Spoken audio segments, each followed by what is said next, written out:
dos gigantes que existiam na Bíblia, né? Parece que tem uma lei do quadrado, né? Que quanto maior fosse o ser humano, você teria muita doença, muitos problemas, e isso impediria de você ter gigantes com mais de 3 metros, como tem na Bíblia, né? Gigantes humanos com mais de 3 metros. Mas assim, cara, eu vou estar discutindo com o cara sobre gigantes. Então, em primeiro lugar, eu não sabia, o Galvão não me avisou quais termos que eu ia colocar. Então eu vou só pedir pausar quando for, né, para comentar alguma coisa. Mas sobre essa questão, não tem algum gigante com mais de 3 metros que ele fala aqui. O Golias, se você fizer os cálculos, dá 3 metros, exatamente.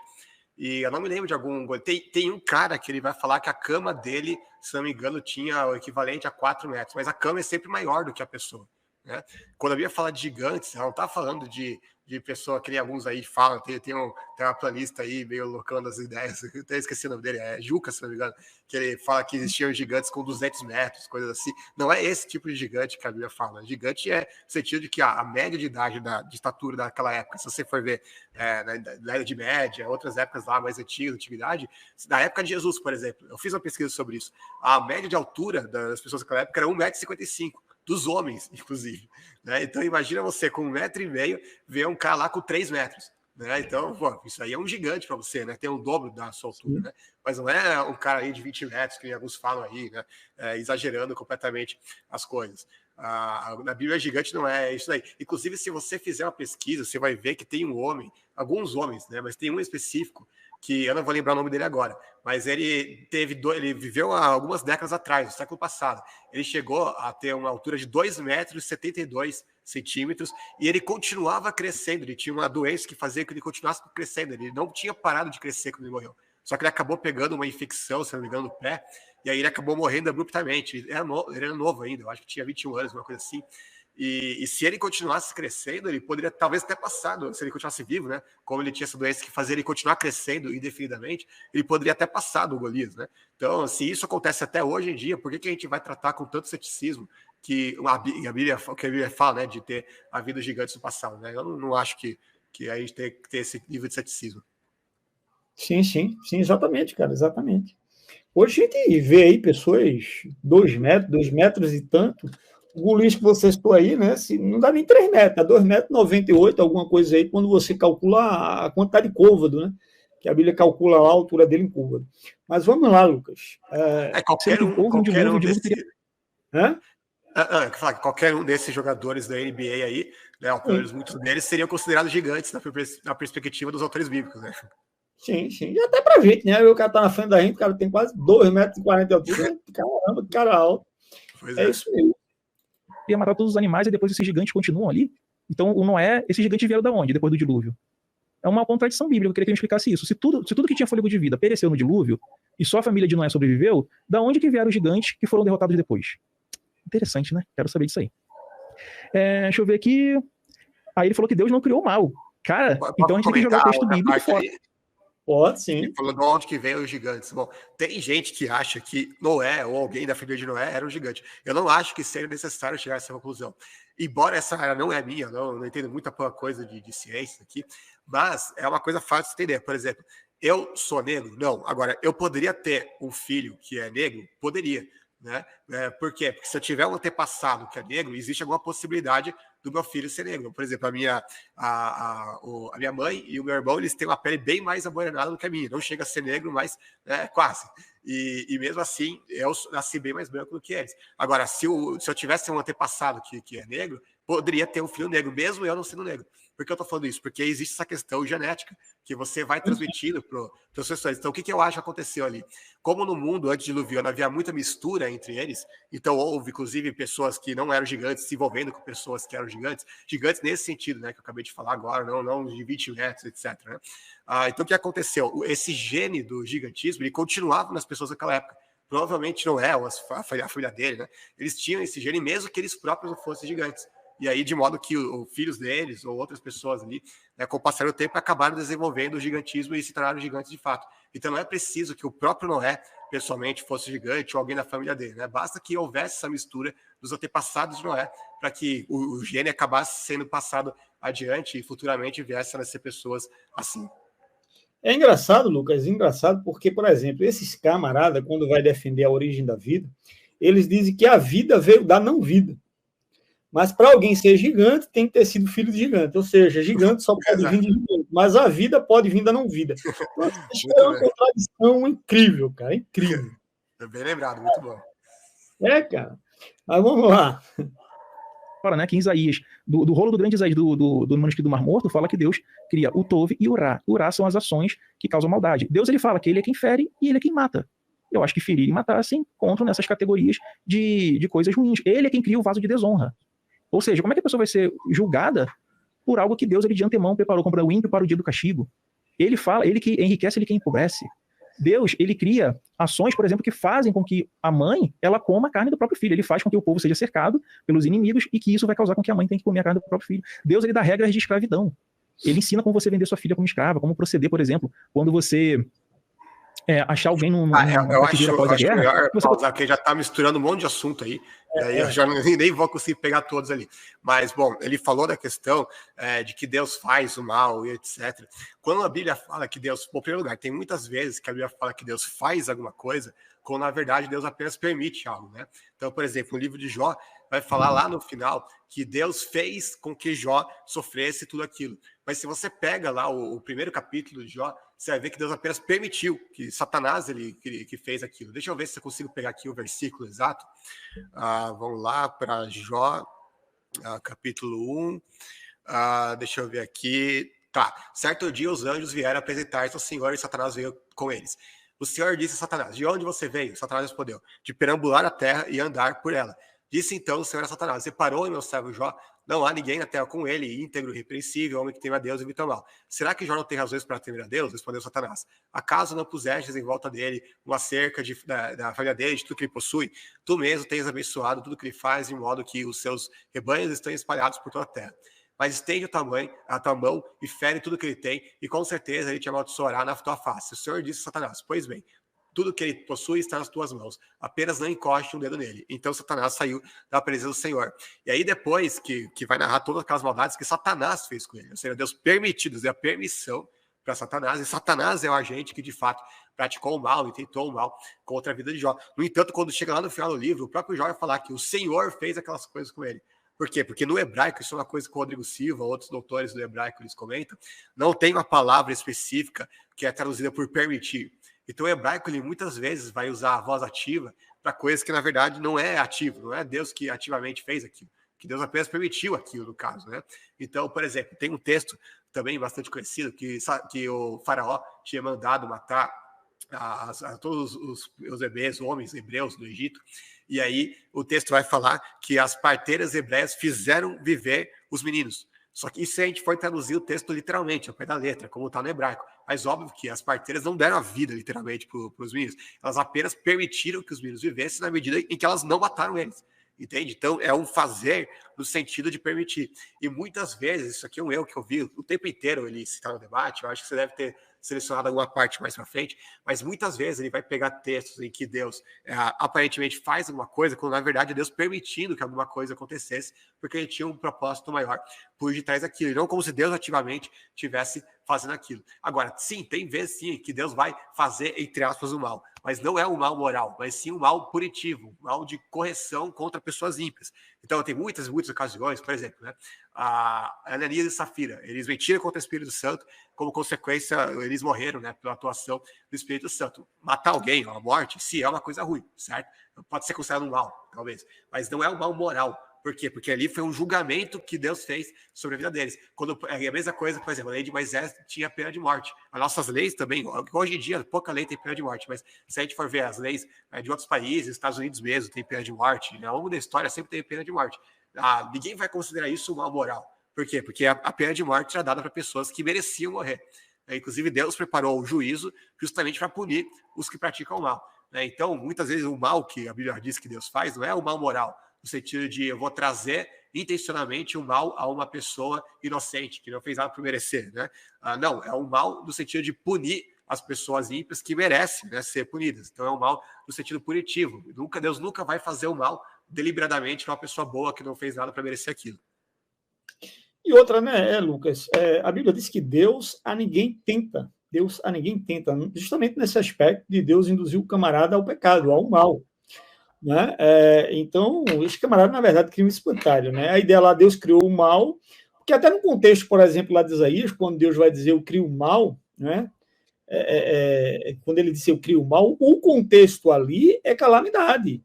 É um juízo que Deus traria sobre a Babilônia pelas mãos de Ciro, né? Pelo Império Persa. Então você vê que o cara descontextualiza o texto e quer dizer que Deus criou o mal aqui seria de fato o mal moral, né? E não um juízo que Deus traria sobre pecadores, sobre pessoas ímpias, pessoas injustas, pessoas perversas. Né? Inclusive, Galvão, aqui eu pensei que você ia tratar desse texto mais adiante. Não sei se você solucionou essa parte ou não. Mas sobre esse texto de Isaías, existem 4 palavras no hebraico que podem ser traduzidas como mal. E essa daí não é um mal moral, é um mal no sentido de guerra. Tanto é que você vai ver o contexto, eu não lembro agora o versículo, capítulo exato de Isaías que diz isso, mas vai falar, eu faço a paz e crio o mal. Mas peraí, se que estivesse falando do mal moral, ele está falando, eu crio o bem e o mal. Aí sim estaria falando do mal moral, porque estaria em oposição ao bem. Mas não, ele fala que a paz e o mal. Ou seja, o mal aqui está falando do mal de guerra. E aí vai ter, inclusive, um debate aí, numa live que a gente teve, uma live aberta no canal do Jatos, inclusive você estava presente, o Luiz também estava.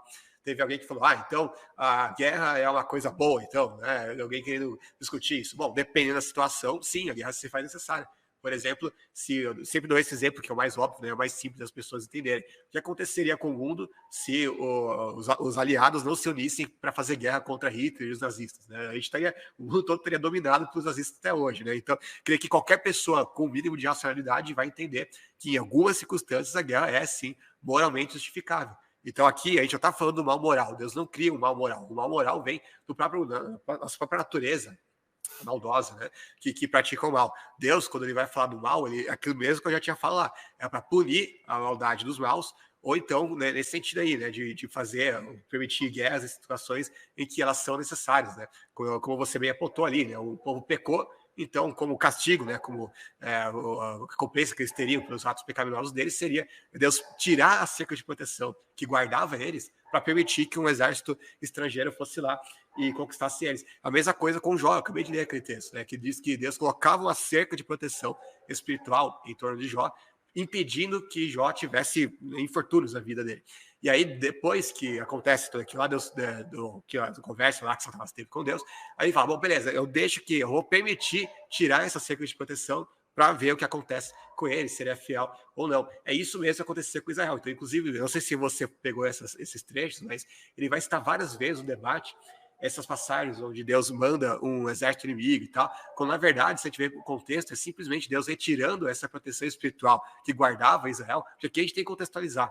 Israel, naquela época, nos tempos bíblicos, ele não era um povo imponente, poderoso. Israel nunca chegou a ter um exército como o da Assíria, como o do Egito, nunca chegou a dominar a grande parte do mundo da época, que nem a Babilônia, que nem, né, os romanos, os gregos, os macedônios, etc. Não, Israel, ele era um povo, sempre foi uma coisa assim limitada, né? Sempre, por mais que no auge, né, de Israel, lá na época de Davi, na época de Salomão, fosse um país de certa forma respeitável, mas no geral sempre foi um país pequeno. Como é que Israel continuava sobrevivendo? Como é que Israel não tinha sido exterminado ainda? É justamente pela mão de Deus, pela misericórdia de Deus. Deus colocar uma cerca de proteção espiritual sobre a nação, impedindo que eles fossem destruídos, derrotados por outras nações. Só que depois de muito tempo, Deus esperando, eles pecando, aí Deus, né, beleza, você quer adorar, você me rejeitou como Deus, vocês querem adorar os seus ídolos aí, os falsos deuses.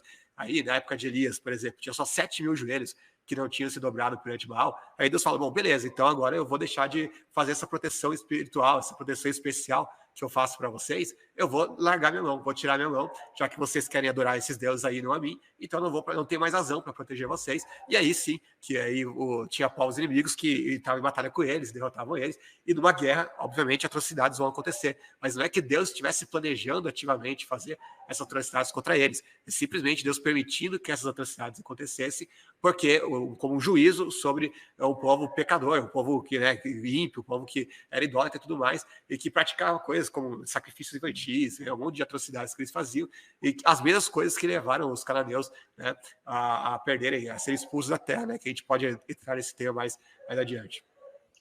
É aquela questão, né, Lucas? A gente vê o quê? A gente vê que essa galera não está interessada realmente em entender as escrituras e o contexto. O cara simplesmente pega o texto, isola o texto, né, inventa o pretexto para falar o que quer. Mas, na verdade, ele não procurou analisar detidamente o que, de fato, as escrituras ensinam no seu contexto não apenas imediato, mas no seu contexto amplo, né, no seu contexto remoto. Porque se eu vou atacar as escrituras, eu tenho que atacar as escrituras nos próprios termos das escrituras, e não ser desonesto. Por exemplo, se eu for para um debate com o Lucas Banzoli, eu tenho que entender realmente que Lucas Banzoli está argumentando para que eu não ataque espantalho. Mas a galera, quando vai para o contexto da Bíblia, os caras não estão muito interessados em realmente entender o contexto um todo, não só o contexto ali imediato, a questão do gênero textual, linguístico, não é? Como também um contexto teológico, progressivo, etc, etc. O problema, Lucas, que eu vejo é que a galera quer resolver um problema exegético simplesmente lendo no original. Às vezes, a leitura do texto no original não resolve o problema de interpretação. A interpretação, muitas vezes, na maioria das vezes, quase que sempre, é dada pelo contexto. Não é? É dada pelo contexto. Aí o cara, não, porque no original, como se o original resolvesse tudo. Quando, às vezes, uma palavra no original, ela tem vários sentidos, e o que vai determinar o sentido é o contexto. Não é? Sim. Mas bora lá. Só para terminar, porque ele tinha citado várias coisas ali, aí eu acabo não conseguindo pescar todas. Mas eu lembro que ele também falou da questão dos vasos de desonra, que Deus já criou. Ele deu a entender que Deus já criou o vaso de desonra já sendo mal. Tipo, Deus criou o cara para ser mal, para fazer a maldade, né? Como se fosse essa a intenção. E quando a gente vai ver, por exemplo, né, 2 Timóteo 2, 20 a 21, olha que o Paulo vai dizer. O mesmo apóstolo que escreveu aqui lá aos Romanos, o texto que ele estava citando. Numa grande casa há vasos, não apenas de ouro e prata, mas também de madeira e barro. Alguns para fins honrosos, outros para fins desonrosos. Se alguém se purificar dessas coisas, será vaso para honra, santificado, útil para o Senhor e preparado para toda boa obra. Então aqui ele fala, né, quando ele diz, se alguém se purificar dessas coisas, será vaso para honra, então significa que está falando de um vaso, teoricamente, de desonra, certo? Porque não era vaso de honra ainda. Mas ele não diz, vaso de desonra, então vai ter que continuar sendo assim para sempre, né? Já era, Deus criou você assim, você vai ter que fazer mal. Não, ele fala que existe a chance, sim, da pessoa se purificar dessas coisas e vir a ser vaso de honra. Por quê? Porque Deus dá a todos a oportunidade da salvação, do arrependimento, né? Para que a pessoa herde a vida eterna. Tem um texto de Pedro, inclusive, que vai dizer que Deus é paciente para com os ímpios, justamente porque ele espera pacientemente para que eles, porque Deus não tem prazer na morte do ímpio, mas que ele quer que todos cheguem ao arrependimento e ao conhecimento da verdade. Então ele tenta pintar um Deus ímpio, pescando um texto, o outro tirando fora do contexto, né, sem entender o contexto maior da Bíblia, que Deus, sim, existem vasos de honra, de honra e de desonra. Se alguém é ímpio, ele é um vaso de desonra agora. Né, mas isso não significa que foi o próprio Deus que queria que ele fosse vaso de desonra, que tem prazer que ele seja ímpio e que morra na impiedade dele. Pelo contrário, como eu falei, Deus vai dizer lá em Ezequiel que teria eu prazer na morte do ímpio? Não, eu não quero que ele arrependa e viva, sim. Né? Então, ou seja, ele vai descartar completamente esses textos que vão explicar essas questões e vai pegar, né, meia dúzia de textos ali isolados para pintar Deus como sendo malvadão, como Deus que quer o mal, que busca o mal ativamente, né? Como se eu tivesse ali, né, centenas, milhares de versículos. O tema mais recorrente na Bíblia inteira é justamente o amor de Deus. Mesmo no Antigo Testamento, que eles gostam de falar pra caramba, que Deus é mau e tudo mais, eu até separei aqui, que eu não tô aqui agora, mas eu tinha separado aqui, eu fiz um compilado só de citações bíblicas que falam do amor de Deus, que Deus é amor, que define Deus como sendo amor, como sendo misericordioso, compaixão, mesmo no Antigo Testamento. E eles simplesmente ignoram esses textos completamente, né? Porque eles têm que passar aquela ideia de um Deus ímpio, de um Deus mau, né? E tudo mais. Né? Eles vão recorrer a essa distorção que eles fazem de um punhado de textos lá, né? Vamos lá, bora dar continuidade aqui. Deixa eu ver aqui o que ele fala mais. Poderia pegar aquela menina, abusar dela, depois você quisesse descartar, você poderia. Poderia matar todos os animais e depois esses gigantes continuam ali. Então, o Noé, esses gigantes vieram da onde, depois do dilúvio? É uma contradição bíblica, eu queria que ele explicasse isso. Se tudo que tinha fôlego de vida pereceu no dilúvio, e só a família de Noé sobreviveu, da onde que vieram os gigantes que foram derrotados depois? Interessante, né? Quero saber disso aí. Deixa eu ver aqui. Desceram, seja por uma cobra ou um animal, que é o que está no texto. Não tinha demônio ali. Isso aí é uma invenção depois, quando entra o heelenismo, o cristianismo, que vão colocar que tinha demônio ali. Não tem na Bíblia hebraica nada falando que ali era demônio.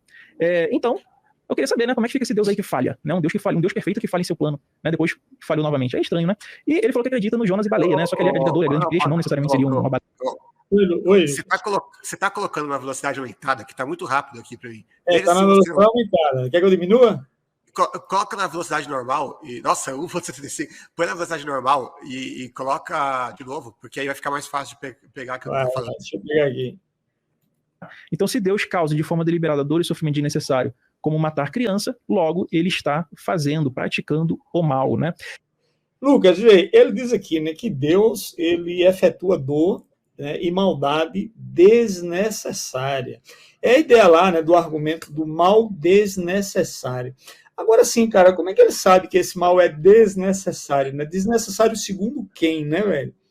Como é que ele sabe que é desnecessário? Como é que ele sabe que Deus não tem um propósito bem definido com aquilo? Um propósito que ele desconhece. Né? No caso, ele, o Antônio Miranda, né? Como também as pessoas, às vezes, que lê o texto e faz um juízo com, isso aqui é desnecessário. Né? Como é que ele sabe disso? Então, você vê que, na realidade, é uma pela ignorância, né? Sim, e, na verdade, como é que ele tem um padrão para saber o que é mal, o que é bom?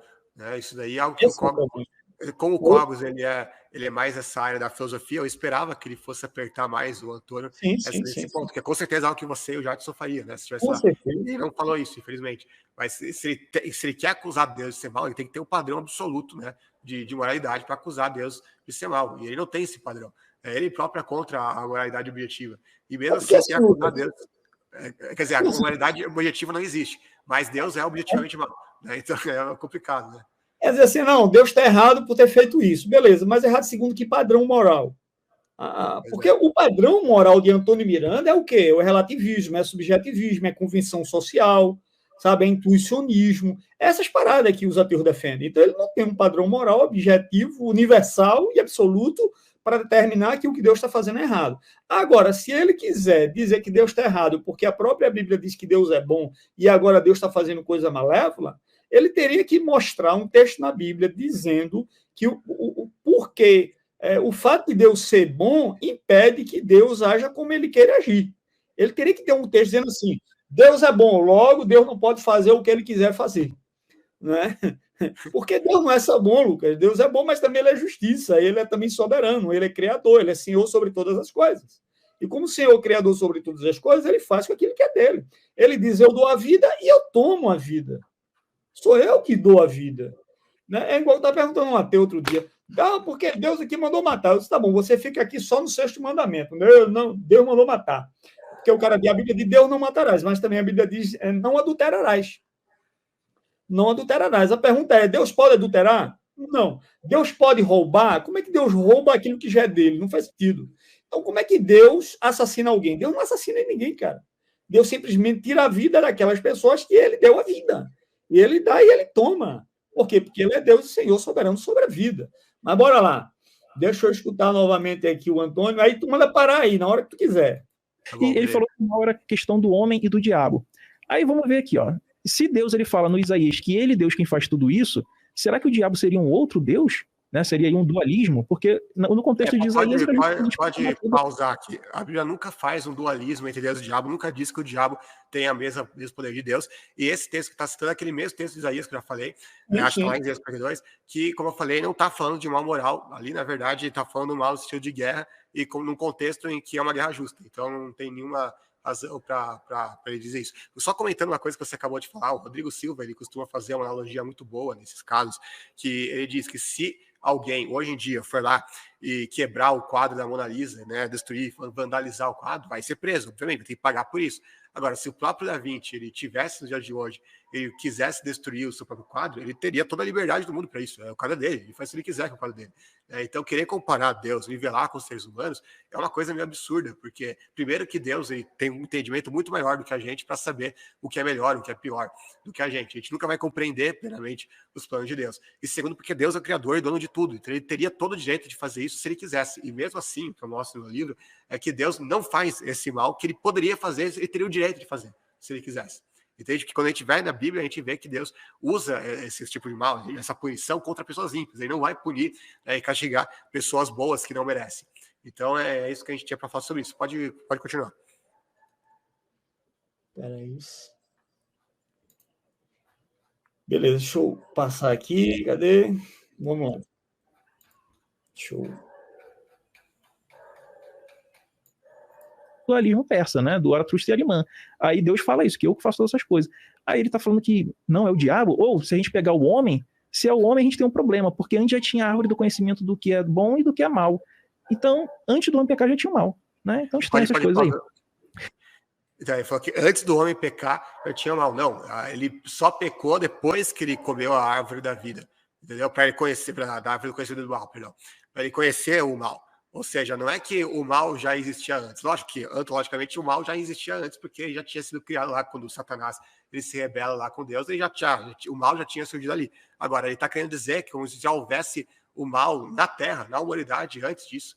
Quando, na verdade, não. Ele estava simplesmente colocando as duas opções. Ó, você tem o livre-arbítrio, você escolhe se você vai querer comer do fruto proibido ou não. E aí eles escolheram comer do fruto proibido. Mas aqui não é que o mal já existia ali, como se o mal já tivesse criado Adão e Eva com o mal dentro deles. O texto não diz isso, em momento nenhum. O mal ele vai vir como consequência deles terem comido da árvore proibida.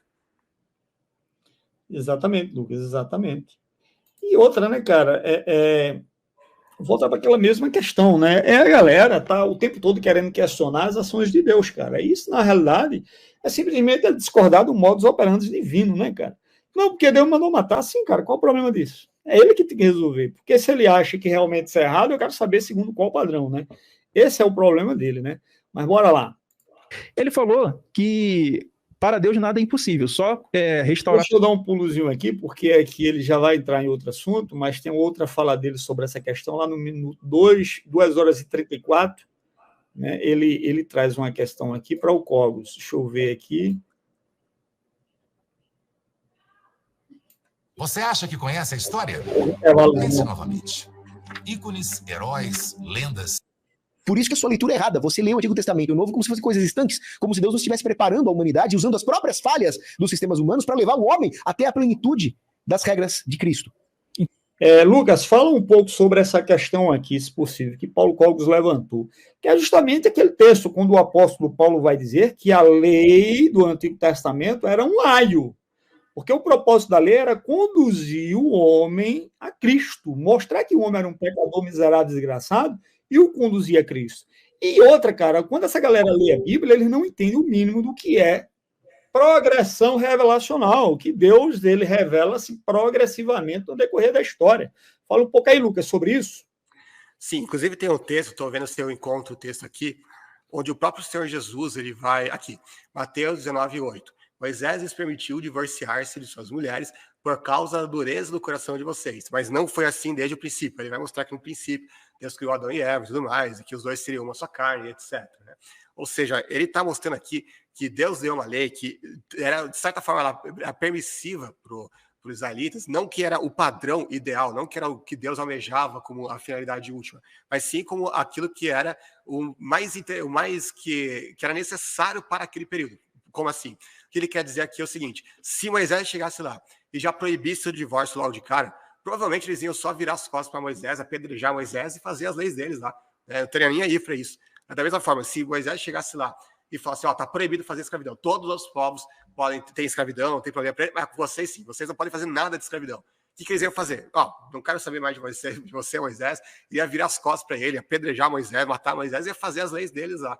Né? Então, como o homem tinha um coração duro, porque ele vivia numa época que todo mundo era assim, as leis de todos os povos eram assim, então Deus teve que trabalhar eles aos poucos. Então ele foi aos poucos dando leis que eram muito superiores às leis que eles conheciam naquela época, mas que ainda assim não era a finalidade última que Deus mais intencionava. Por quê? Para ir progredindo até o ponto que eles estivessem prontos para entender a mensagem de Deus, a mensagem do Evangelho, e poder receber essa mensagem. Então, por exemplo, só para citar alguns textos, eu quero ver se eu acho aqui apenas alguns exemplos, né? As viúvas, em muitos povos da antiguidade, eles eram simplesmente maltratados completamente. O Mahabharata, que ele vai, é um livro hindu, né? Ele vai dizer o seguinte: este é de fato mais alto e eterno, o dever mais alto e eterno de uma mulher, que por sacrificar sua vida, ela procura o bem de seu marido. Tal ato feito por mim te fará feliz e te trará fama desse mundo e felicidade eterna na vida após a morte. Ou seja, elas eram instadas a se sacrificar pelo marido que morreu, né?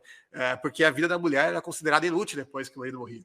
Né? Então, ela sempre, inclusive, eles tinham essa parte que eles chamavam de sati, né? Que era a mulher, ela simplesmente se jogava na fogueira para ela se matar, literalmente se matava depois que o marido morria. E curioso é que quando ela morria antes do marido, o marido não fazia isso, né? Nem a pau, né? Mas só com as mulheres. Agora, você vai na Bíblia, no Antigo Testamento, você vê inúmeras vezes, todas as vezes, na verdade, que viúvas são mencionadas, é para exaltar elas. Né, inclusive, tem várias vezes que falando que o próprio dízimo e várias outras contribuições eram pensando nas viúvas, nos órfãos e nos necessitados, porque eram os 3 grupos estrangeiros também, né? Eram os 4 grupos que mais sofriam naquela época porque tinham mais, né, necessidades, né? Os grupos mais expostos naquela época. Então Deus toda hora beneficiava elas, esses grupos, né, que eram marginalizados naquela época. E tem vários outros casos assim, se você for ver, sacrifícios infantis, eles eram praticados por quase todo mundo naquela época.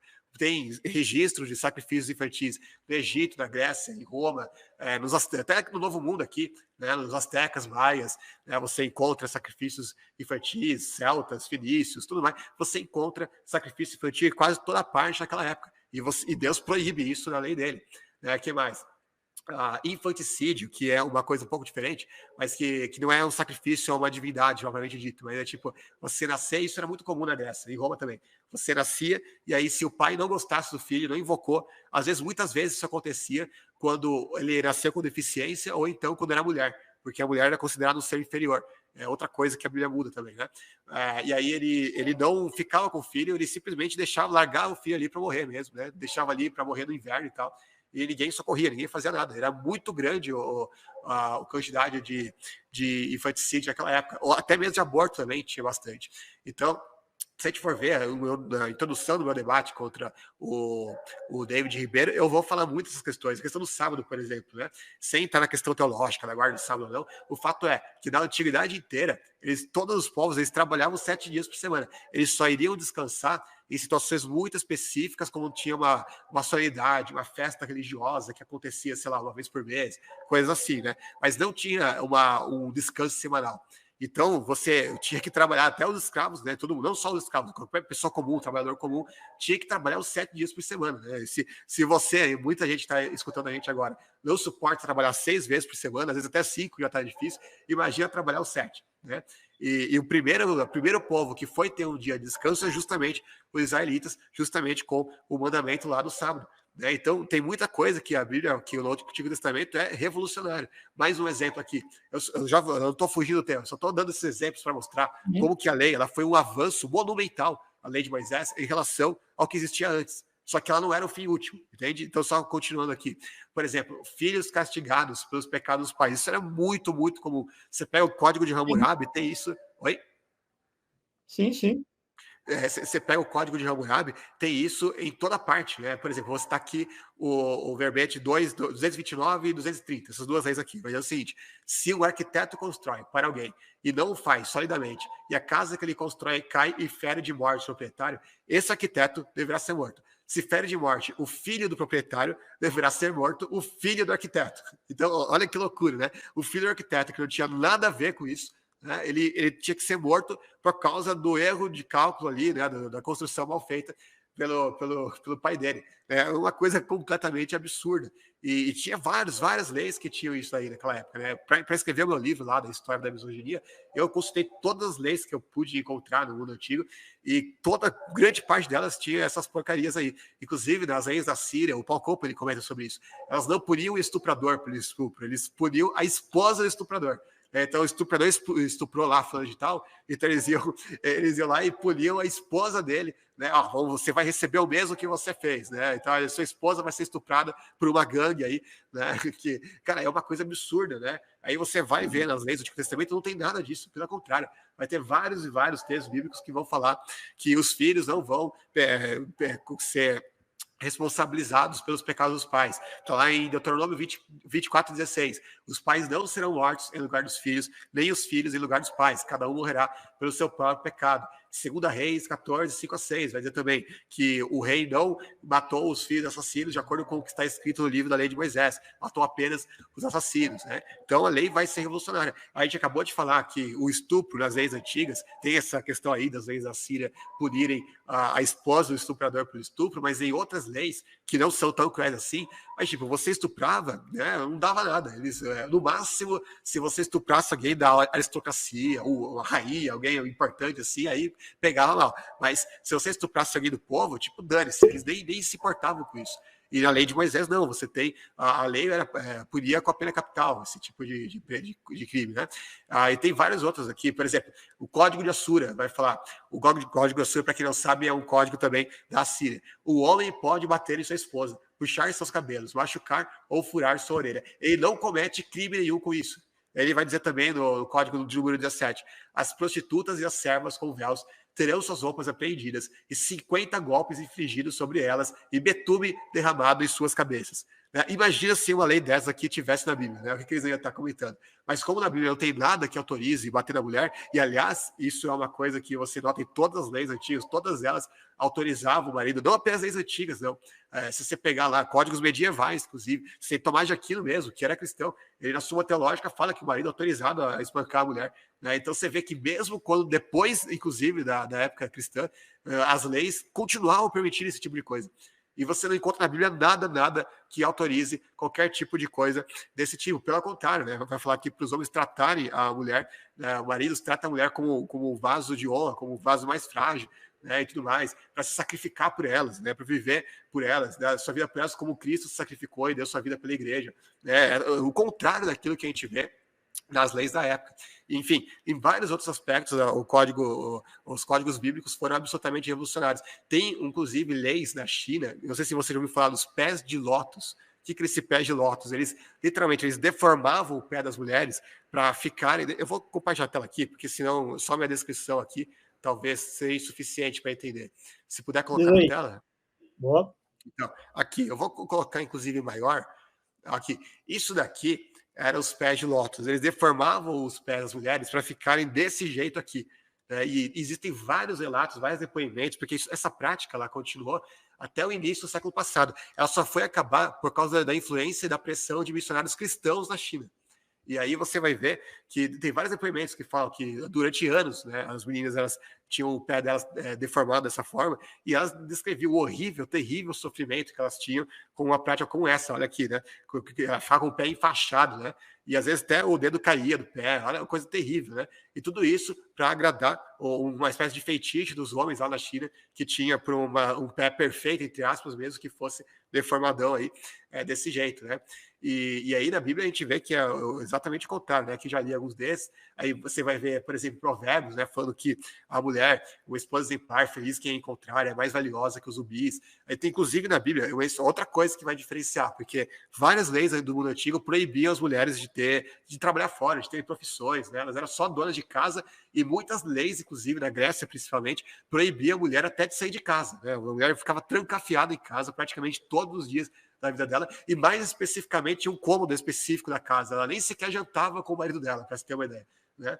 E na Bíblia é o contrário, né? Você vai ver como os navios mercantes, ela traz de longe as suas provisões, ou seja, ela faz negócios com eles, né? Antes de clarear o dia, ela se levanta, prepara comida para todos de casa e dá tarefas às suas servas. Ela avalia o campo e o compra, com o que ganha, planta uma vinha. E aí vai vários, eu não vou ficar querendo tudo, senão vai ficar muito tempo aqui, né? Outro ponto, as outras leis, elas autorizavam ser golpeado até com 200 golpes de bastão ainda por cima, né?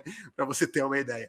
E na lei de Moisés, a punição era apenas com açoites e nunca podia ter mais de 40 açoites. A lei diz, né? Açoitar, além disso, seria humilhar publicamente o israelita, para você ter uma ideia, né?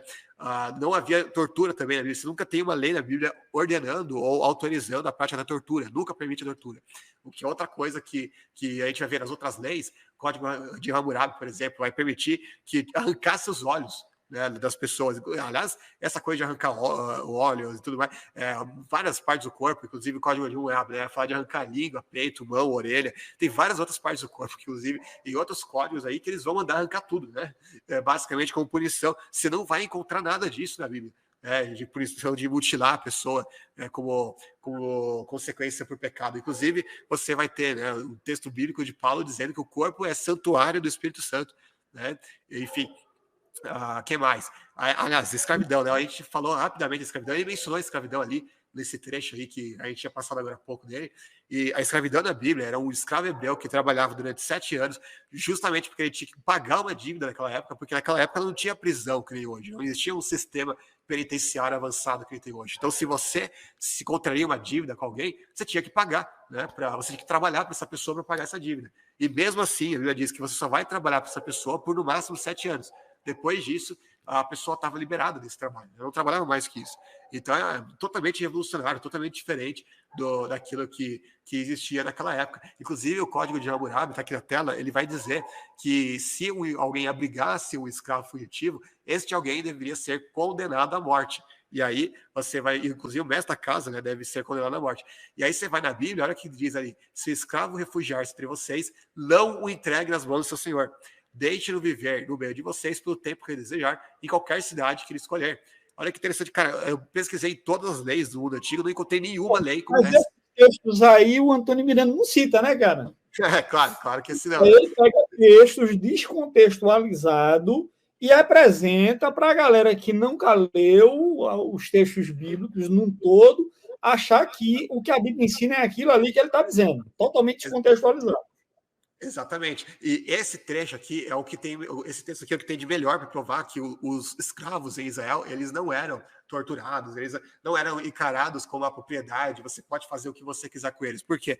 Porque quando você tem uma lei que permite que o escravo fuja para qualquer outro senhor que ele quiser, né? Essa lei aqui era um golpe de morte daqueles que queriam maltratar escravos. Perdão. Por quê? Porque se você maltrata o escravo, o que o escravo vai fazer? Vai fugir. E a lei autorizava o escravo a fugir. Então, essa lei era a que mais protegia o escravo em Israel. Inclusive, eu acho que não está aqui nos slides, mas tem o autor, inclusive, porque essa aqui, inclusive, faz parte da minha tese de dissertação no mestrado, que eu fiz lá em teologia. Inclusive, o meu professor orientador foi o Antônio Renato Russo, e que tem, inclusive, um autor que eu cito nessa tese, que ele fez todos os cálculos matemáticos lá, fez todas as contas, ele concluiu que o escravo em Israel ele trabalhava menos dias do que a pessoa comum, do que a gente hoje, para você ter uma ideia. Por quê? Porque além dele descansar no sábado, que era a obrigação, né, dele descansar, tinha várias festas que os escravos também não trabalhavam, eles também descansavam. Tem, inclusive, algumas dessas festas levavam semanas. A festa dos tabernáculos, por exemplo, levava uma semana ou mais. Então, fazendo esses cálculos, você via que o escravo naquela época trabalhava menos do que a gente trabalha hoje, pra você ter uma ideia, né? E mesmo assim, eles falam que era uma escravidão terrível e tudo mais, né? E se, por acaso, o senhor ele acabasse ferindo o escravo, ele era obrigado a libertar o escravo como compensação prudente. Aí eu pergunto, se o escravo ele era propriedade, que nem o Antônio Miranda defendeu em uma parte lá do debate, por que teria uma lei como essa? Por acaso existia no Brasil, na escravidão que teve aqui no Brasil, existia uma lei como essa que proibia o senhor de bater escravo, que exigia que libertasse escravo por algum dano contra ele? Não tinha nada disso. Por quê? Porque escravo naquela época ele, literalmente era considerado uma propriedade mesmo, um objeto. E aqui, mas na lei de Moisés não, claramente não era considerado um objeto, que ele disse. Enfim, vai ter muitas outras coisas aqui, eu não vou ficar citando tudo, mas, por exemplo, preconceito de classe, né? Vai ter muitas leis antigas, quase todas, na verdade, que, inclusive, principalmente nas leis orientais, né, que eles vão tratar do seguinte: se você for de uma alta classe, de alto escalão, se você for rico, se você for funcionário do governo, etc., você tinha uma punição X, mas geralmente uma coisa baixa.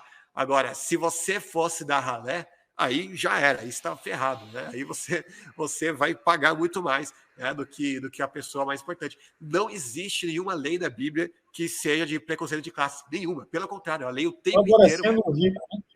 Exato, a lei o tempo inteiro vai proteger os mais pobres, os mais, né, como eu acabei de falar. Se você vai numa Bíblia online e digita ali pobres, órfãos e viúvas, por exemplo, né? Só joga isso daí na Bíblia online. Você vai ver dúzias, para não dizer centenas de referências bíblicas, do Antigo Testamento principalmente, que vai falar para ajudar essas categorias de pessoas. Você nunca vai ver falando que as pessoas vão ter que pagar mais do que as outras por um crime que eles cometeram, ou vão ter que sacrificar mais, etc. Pelo contrário, eles eram os mais favorecidos pela lei. Tem, inclusive, leis que falam que alguém que tivesse que pagar alguma coisa, se a pessoa fosse pobre, ela tinha que pagar menos do que a pessoa que era rica. né? Um tipo de lei dessas você não encontra nas leis antigas, que elas faziam o contrário, né? O contrário da Bíblia. Tem um texto lá de Tiago, esse daqui que está na tela, né? Vai falar: ouçam, meus amados irmãos, Deus não escolheu os que são pobres aos olhos do mundo para serem ricos em fé e herdarem o reino que ele prometeu aos que o amam, mas vocês têm desprezado o pobre. Não são os ricos que oprimem vocês, não são eles que os arrastam para os tribunais. Ou seja, aqui é apenas um texto, né? Mas tem vários outros que a gente poderia citar, que vão passar o mesmo sentido, né? Vários textos, ele vai condenar o rico, vai tratar o rico de uma forma pejorativa, para se dizer, não que uma pessoa fosse para o inferno só por ser rico, não é isso, mas que vai usar uma linguagem mais severa para com o rico e vai favorecer o pobre. Aí eu pergunto, qual código de lei antigo que tinha isso? Eu não encontro nenhum. Ou, pelo contrário, desprezavam os pobres ao máximo, né? Aí até mesmo a Bíblia institui até mesmo a monogamia, que era algo revolucionário para aquela época, né? Falar que o bispo tem que ser marido de uma só mulher, quando todas as leis da época permitiam a poligamia, né? Então, aqui só para fazer um resumo, né? O que a Bíblia ou os cristãos fizeram, né, na comparação com os ateus? A Bíblia, ela acabou com a queima de viúvas, ela acabou com o enfaixamento dos pés, acabou com os sacrifícios infantis, acabou com o infanticídio, acabou com a escravidão, acabou com as punições hereditárias, com os sistemas de castas, com a poligamia, criou um dia semana de descanso e criou o direito às mulheres. O que os ateus fizeram? O John Travolta está ali procurando até agora, né? Que nunca encontrou, provavelmente nunca vai encontrar, né? Os ateus só faz jogar pedra na casa dos outros. Pô. Os ateus não produzem nada. O máximo que os ateus fazem é o quê? Eu costumo dizer que o ateísmo, cara, é um piolho, é um carrapato. O ateísmo é uma pulga que vive na dependência do teísmo cristão. Se acabasse, por exemplo, acabou a Bíblia, acabou a igreja, acabou o teísmo. Os ateus também acabam, porque ateu só existe na dependência do teísmo cristão. Esses caras não têm nada para propor. O problema do debate do Paulo Cogos com o Antônio Miranda é que o Paulo Cogos ficou o tempo todo respondendo, mas nunca, em nenhum momento, ele demandou que Antônio Miranda apresentasse alguma coisa no âmbito da metafísica, isso de forma justificada, na epistemologia, na ética, na moral, na antropologia. Em nenhum momento o Paulo Cogos demandou, só ficou respondendo as perguntas e os questionamentos que o Antônio Miranda estava fazendo no campo da biologia, no campo da filosofia, no campo da política, no campo da Bíblia. Sim, no campo da moral. Exato. Não, pode complementar aí. Não, é exatamente isso, cara. Então, ateísmo é piolho, pô. Ateísmo é piolho, que depende da minha cabeça para sobreviver. Porque se eu morrer, o piolho que está aqui morre junto, irmão. Inclusive, então, inclusive, o Richard Dawkins, que é o ateu mais famoso que existe, ele era idolatrado, né, há uns 15 anos atrás, quando eu comecei a estudar esses temas aí e tudo mais.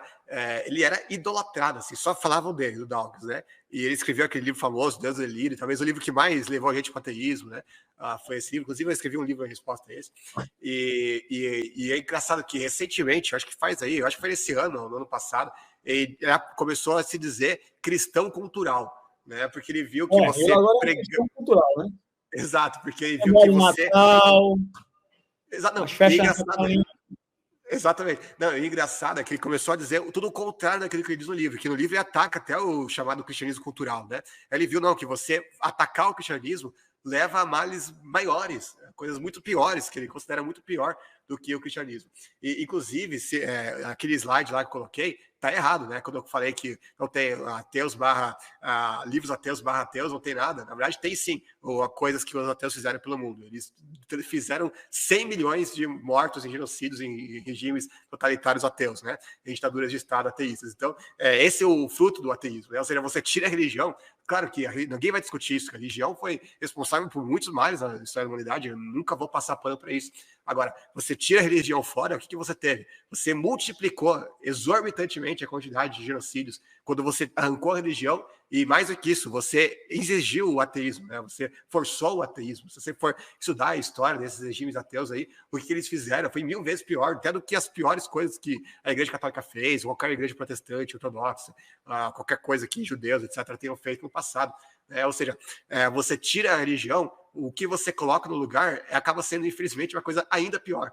Então eles gostam de apontar os erros, os males da religião, sempre ignorando as coisas positivas, benéficas, produtivas que a religião trouxe no mundo, como aquelas que eu mencionei, especificamente relacionadas à Bíblia, e eles não mencionam que o telhado deles é de vidro, né? Que a história deles é 1000 vezes mais podre do que a história de qualquer religião que você quiser apontar. E isso que a história deles é recente, porque a religião, o cristianismo está aí há há 20 séculos que você pode apontar aí erros de cristãos, de igrejas cristãs, ou que serão ditas cristãs, né? Agora, a religião em si é muito mais antiga ainda, né? Olha o tanto de religião que você tem para apontar, né, defeitos. Agora, esses regimes ateus aí, eles são coisa recente, coisa de um século para cá. Praticamente nem existia ateu, a questão de 200, 300 anos atrás.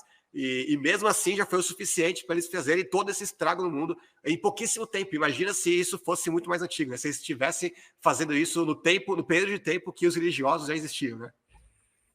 Cara, essa galera fica, não, porque a igreja mandou matar, porque as cruzadas, aquela conversa toda lá com Paulo Cogos. Pô, cara, mas tu pega, por exemplo, a União Soviética Nazista, que era ateia, que era essencialmente ateísta. Se tu pegar a União Soviética Nazista, pô, quantas pessoas morreram, por exemplo, nos purgas, nos gulags, né? Quantas pessoas morreram ali?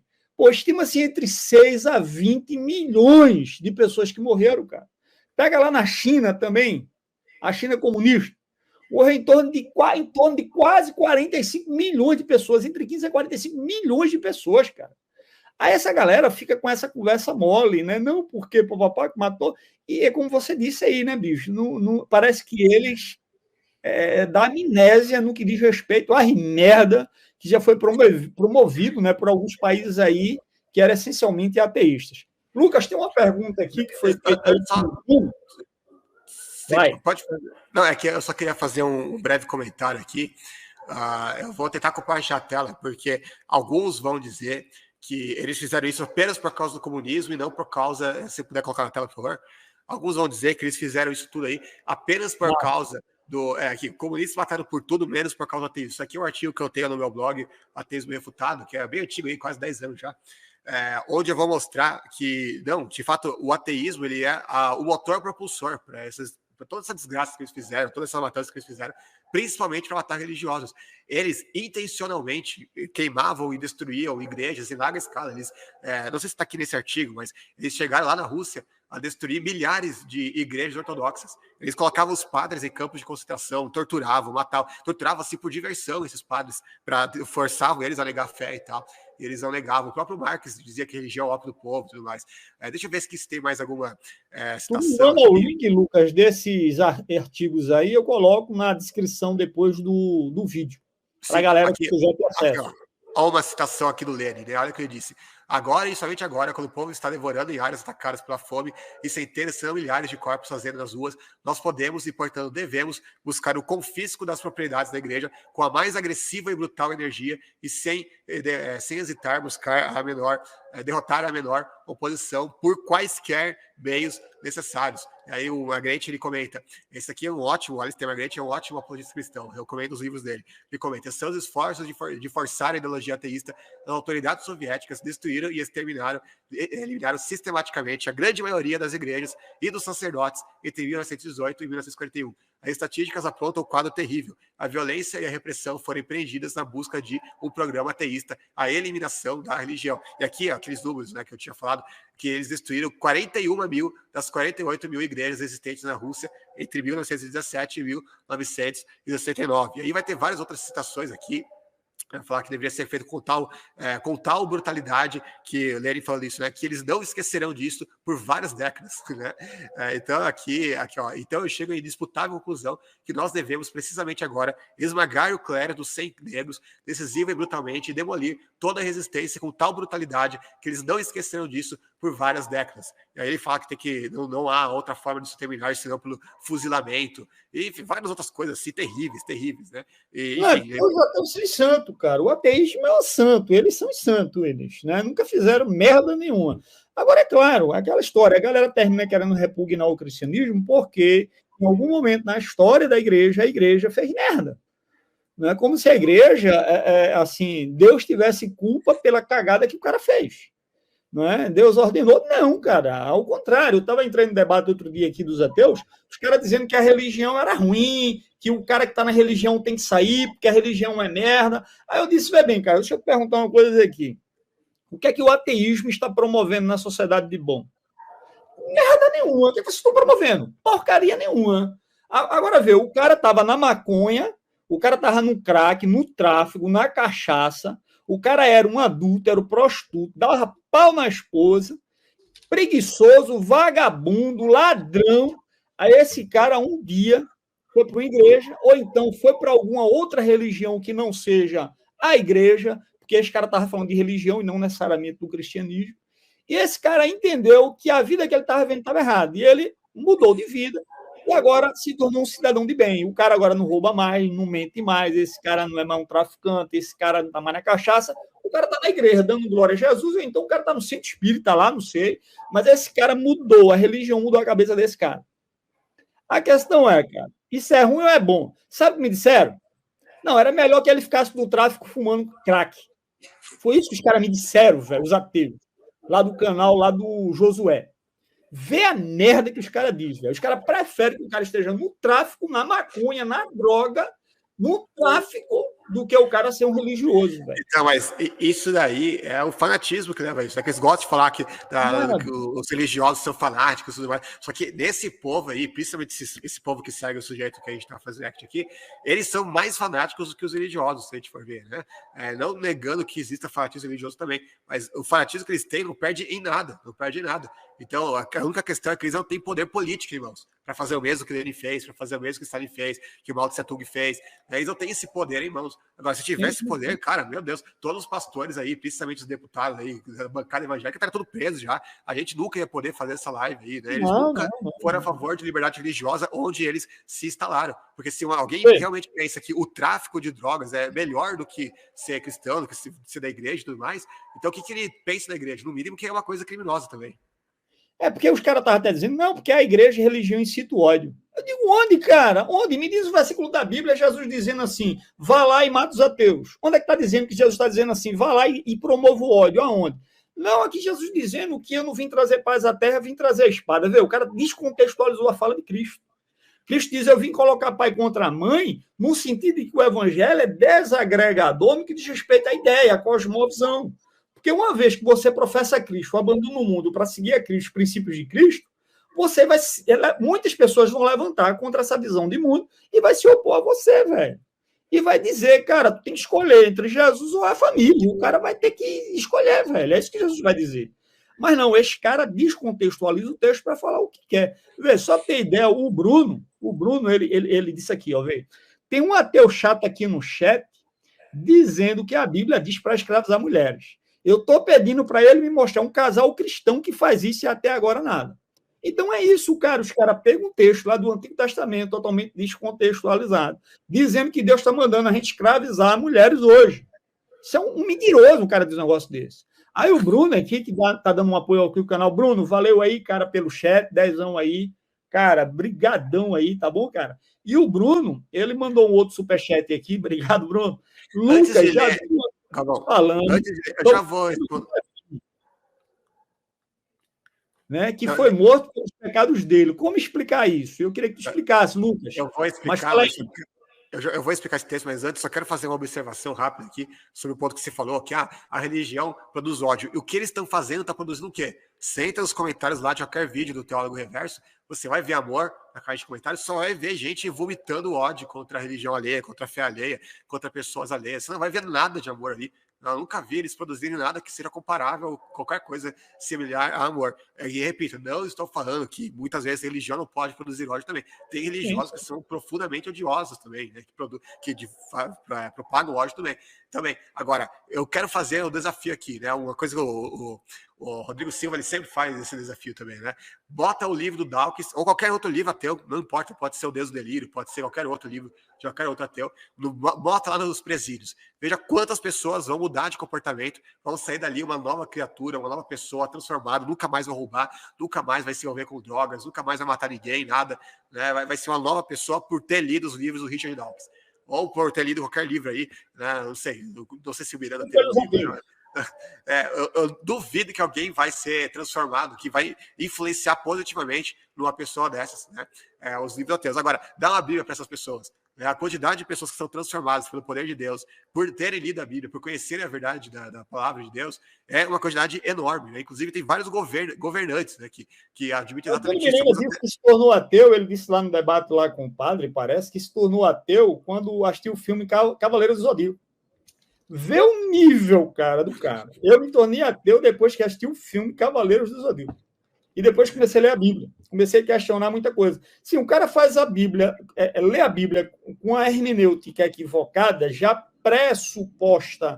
pressupostamente ímpia, ateia, aí ele está dizendo que o problema está na Bíblia, quando na realidade o problema está no óculos de leitura que ele usa. Não, exato. E, inclusive, tem vários governantes que admitem que a melhor política antidrogas que existe não é nenhuma política estatal, propriamente dita. É simplesmente a religião, é simplesmente a fé.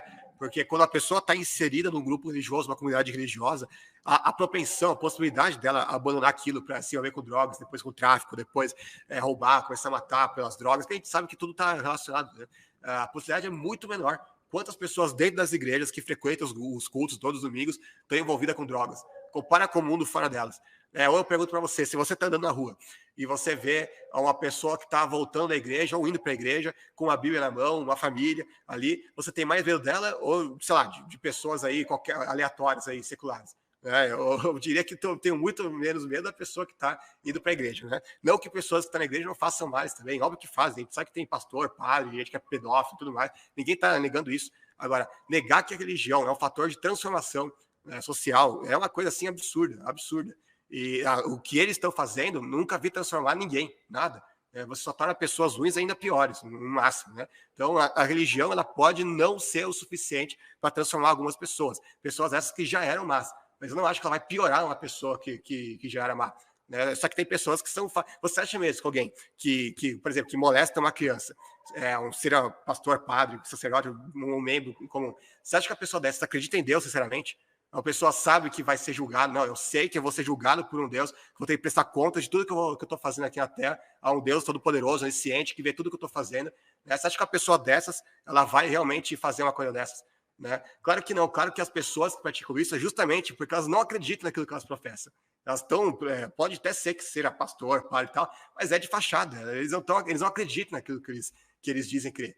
Tá lá só para roubar meia dúzia de idiotas ali, né? Para tomar o dinheiro deles, etc. Né? Então, é ateu travestido de religioso. O pior tipo de religioso que tem é esse tipo. É um tipo de falso religioso. Uma pessoa que realmente, honestamente, sinceramente acredita em Deus e segue a Bíblia, nunca vai fazer atrocidades como essas. Né? Então, você... mais uma vez... Né? E aí é aquela questão, né? Ele falou aqui que a Bíblia fala para escravizar mulheres. Qual cristão que vai escravizar mulheres? Você nunca vai ver isso. Mas você vai ver muito cristão pregando amor e tudo mais. Bom, agora vamos para aquela pergunta lá sobre o filho de Davi. Vou compartilhar a tela, se puder colocar novamente, Sim, por favor. deixa eu colocar novamente aqui na pergunta de Lucas. Lucas, já viu o Antônio falando sobre o filho de Davi, que foi morto pelos pecados dele, como explicar? Inclusive, se eu não me engano, ele trouxe essa questão também aqui nesse debate com o Paulo Cogos. Né? Ele trouxe a questão aqui. Sim. Tá na tela, por favor, compartilhar a tela. Isso. Então, eu vou colocar mais um aqui. Isso aqui está no meu livro, né? Aqui é aquela mesma questão que eu já tinha falado anteriormente. Não sei se muita gente entrou agora, né? Não estava no começo, mas que o hebraico ele vai usar na voz ativa coisas que, na verdade, Deus permite apenas, que ele não fez. Então, por exemplo, a gente já falou o texto que diz que as parteiras fizeram viver os meninos, é uma tradução literal, mas que, na verdade, obviamente, elas apenas permitiram que eles vivessem ao não matar eles. Outro exemplo, a Bíblia vai dizer que Saul pegou sua própria espada e jogou-se sobre ela. Nada disso sobre Deus ter matado Saul, né? Não fala nada disso. No entanto, o autor de Crônicas vai falar que o Senhor o matou. Então, mais uma vez, é Deus permitindo que Saul morresse e sendo tratado na voz ativa como se o próprio Senhor tivesse matado ele. Aí vai ter várias outras questões que vai colocar aqui. A gente já falou de Jó, não preciso repetir, mas resumidamente, a Bíblia vai deixar muito claro no início do livro que Deus não fez aquelas maldades diretamente contra Jó, ele apenas permitiu que Satanás fizesse aquilo contra ele, mas no final do livro, Jó vai dizer, eles o consolaram e o confortaram por todas as tribulações que o Senhor tinha trazido sobre ele. Então aqui vai dizer que o Senhor trouxe aquilo, mas na verdade quem trouxe foi Satanás. Deus só permitiu que aquilo acontecesse. Então, muitas vezes, vai falar que Deus fez alguma coisa, quando, na verdade, Deus apenas permitiu aquilo ali. Deixa eu ver se tem mais... aqui eu dou exemplos, né, por exemplo, de outros idiomas que são assim até hoje. Né?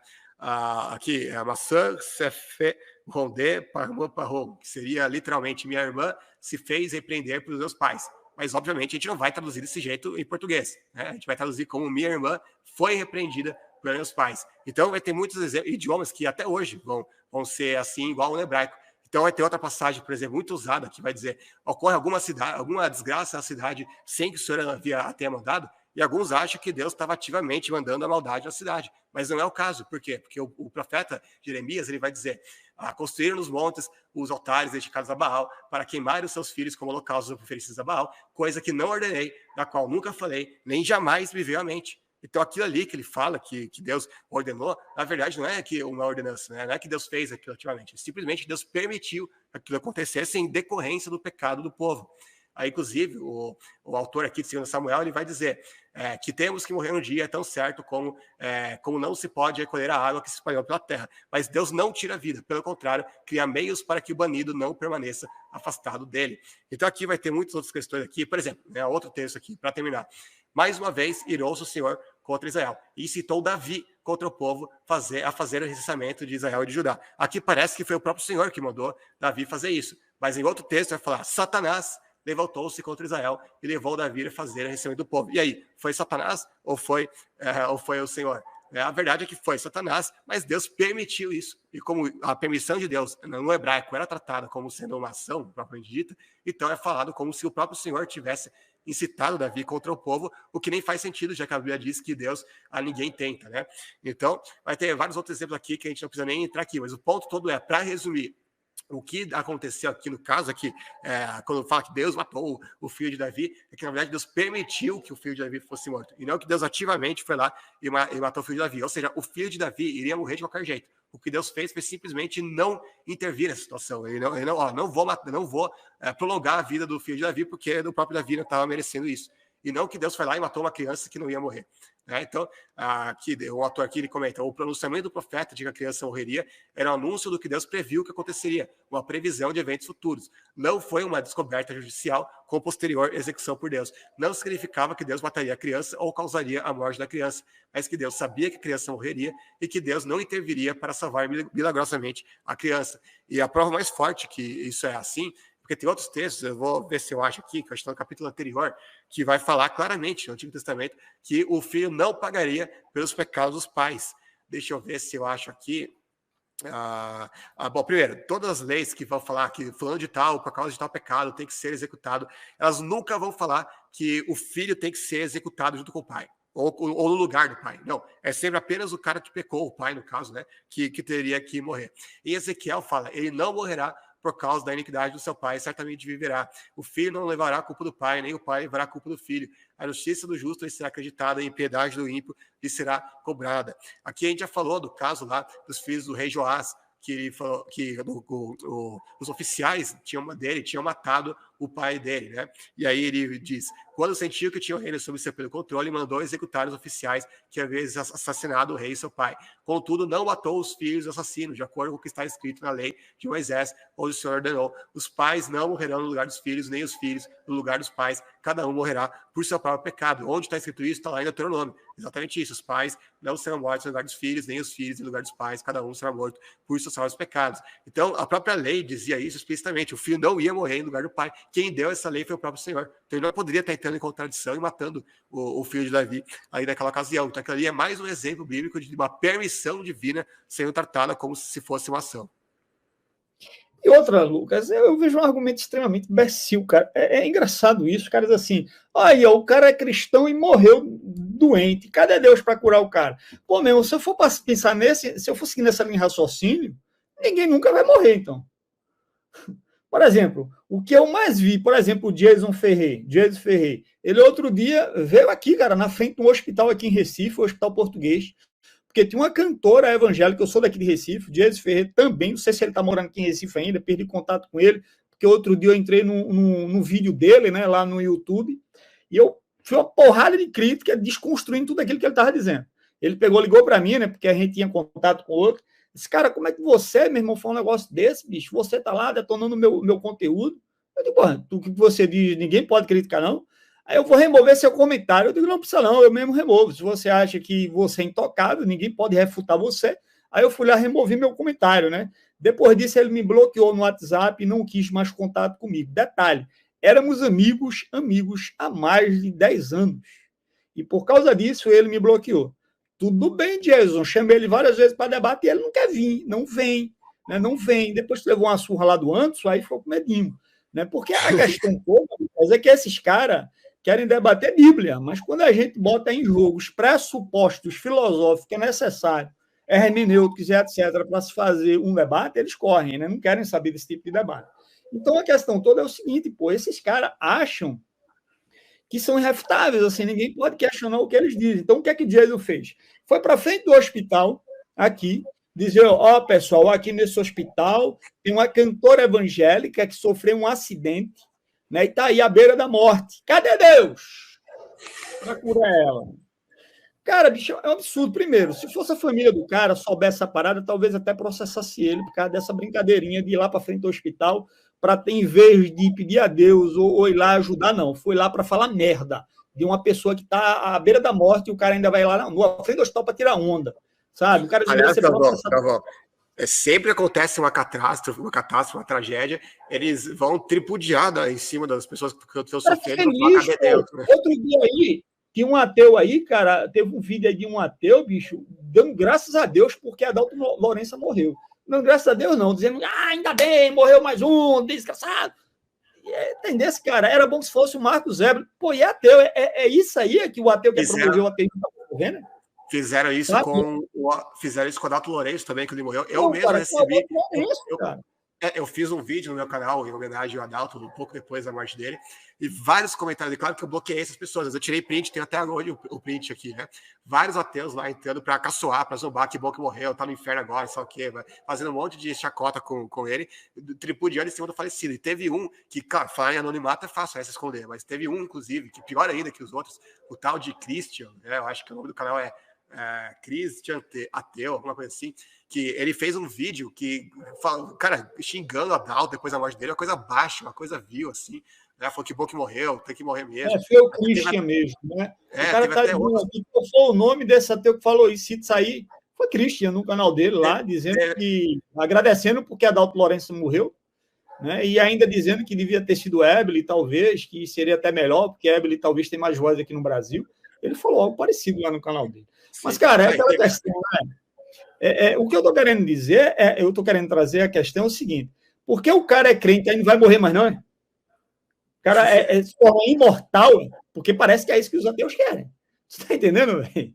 O cara tem que ser imortal. Mas, Lucas, bora voltar lá para o vídeo do Antônio Miranda. Deixa eu voltar aqui, porque tem mais algumas falas dele aí. Então, quando ele manda assassinar crianças, bebês recém-nascidos e animais inocentes, é Jesus que está fazendo isso? Então vamos lá. Deus, Pai, é Deus. Deixa eu botar agora mais adiante.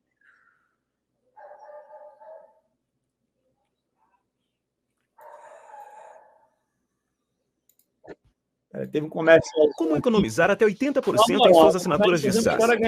Primeiro, vamos ver para onde vai o seu dinheiro. E como é que você se torna um descendente de Abraão? Em comunhão com Cristo. Você pode ser injustiçado, como Cristo foi. Mas é a sua atitude interna que diferencia o bom ladrão do mau ladrão que vai definir qual é a sua eternidade. 10 minutos aí, Miranda. 10 minutos bem? Vou te perguntando aí, Miranda, você existe? Quê? Vamos lá. Calma aí, um momentinho. Tá tranquilo aí. Ele falou que Deus ele mata bebês para poder evitar o mal ali dos amaldiçoados pecadores, etc. E até os animais inocentes, né? O que os animais inocentes teriam a ver com isso? Deve ser que ele acredita em uma coisa chamada maldição, né? Então o cara vive num mundo de fantasia. Bom, por que ele não matou Adolf Hitler, né? E permitiu já uma autoridade chamada Pio XII, né? A fazer uma documentação que permitia acordos ali com os nazistas, né? E a igreja, ela participou, né? Que tem um grupo de bispos alemães, eles falaram que, de fato, a igreja católica ajudou os nazistas. Sim, Lucas. Que aqui ele está falando uma questão que o Rodrigo Silva já tratou. Inclusive, eu postei um vídeo muito recente sobre isso. Deixa eu ver aqui se eu acho o nome do vídeo, que vai tratar exatamente dessa questão, né? O nome do vídeo peraí. O Rodrigo Silva dá a melhor explicação para o livre-arbítrio e o problema do mal. Está lá no meu canal, eu postei há 3 semanas atrás. E ali ele vai dar uma analogia que eu achei perfeita sobre isso, que é justamente sobre essa questão. Por que Deus permitiu que Hitler viesse à existência se ele sabia que Hitler iria fazer o mal, né? Ele deu uma ilustração assim, vamos supor assim, que um professor ele pede para os alunos dele darem uma nota para ele de 0 a 10 para ele levar lá para a diretoria, né? E aí um aluno ele vai lá e tira, 10, legal, vou colocar aqui, né? Mais um 10, ótimo, vou colocar aqui. Um 0? Não, esse aqui não, esse aqui eu vou jogar na lata do lixo. Outro 10, legal, agora eu vou levar, vou considerar aqui. Mais um 0? Não, lixo, 0. Aí começa a descartar tudo. Aí no final, ele vai lá e pega só as notas 10 e leva para a diretoria. O que você acharia de um professor desse? Né? Que é, obviamente, um cara, né, desonesto, um cara que não é, um cara, né, com qualidade duvidosa. Aí vamos pensar na perspectiva de Deus. Se Deus, obviamente Deus é presciente, Deus sabe todo o futuro, Deus sabe tudo o que aconteceria. Se Deus só permitisse que viesse a existência as pessoas que ele sabia que ia fazer o bem, que livre-arbítrio existiria? Não iria existir um livre-arbítrio real e verdadeiro se Deus não permitisse que as pessoas más também viessem à existência. Exatamente como nesse exemplo que o Rodrigo Silva deu, o exemplo do professor. Então, seria um livre-arbítrio falso, tipo, você pode fazer o bem ou o mal. Mas, na verdade, se a pessoa fizesse o mal, Deus já sabia que ela ia fazer, não ia deixar ela fazer. Né? Então, não seria um livre-arbítrio real, seria um livre-arbítrio falso, um livre-arbítrio fake. Então, só existe livre-arbítrio real se Deus vai permitir que se faça o mal, assim como ele vai permitir que se faça o bem. Então, por isso Deus permite a existência de Hitler, como permite a existência até mesmo desses ateus aí, né? Deus vai permitir a existência. Por quê? Porque Deus não vai usar a presciência dele para anular o livre-arbítrio que ele mesmo deu. Agora, sobre a questão aí, envolvendo nazismo, lógico, o sofrimento foi uma coisa terrível, e isso vai entrar na questão do problema do mal. Aí é uma área muito mais sua, né, que você é ligado ali na área de filosofia, do que propriamente minha. Mas a questão é que o próprio Deus já determinou o dia em que todo o mal do mundo vai acabar, que vai ser o dia do juízo. Aí quando o mal do mundo acabar, a gente vai passar o resto da eternidade com Deus, vivendo uma vida plena de alegria e satisfação. Eu pergunto, o que são alguns anos de sofrimento aqui na Terra comparado a uma eternidade com Deus?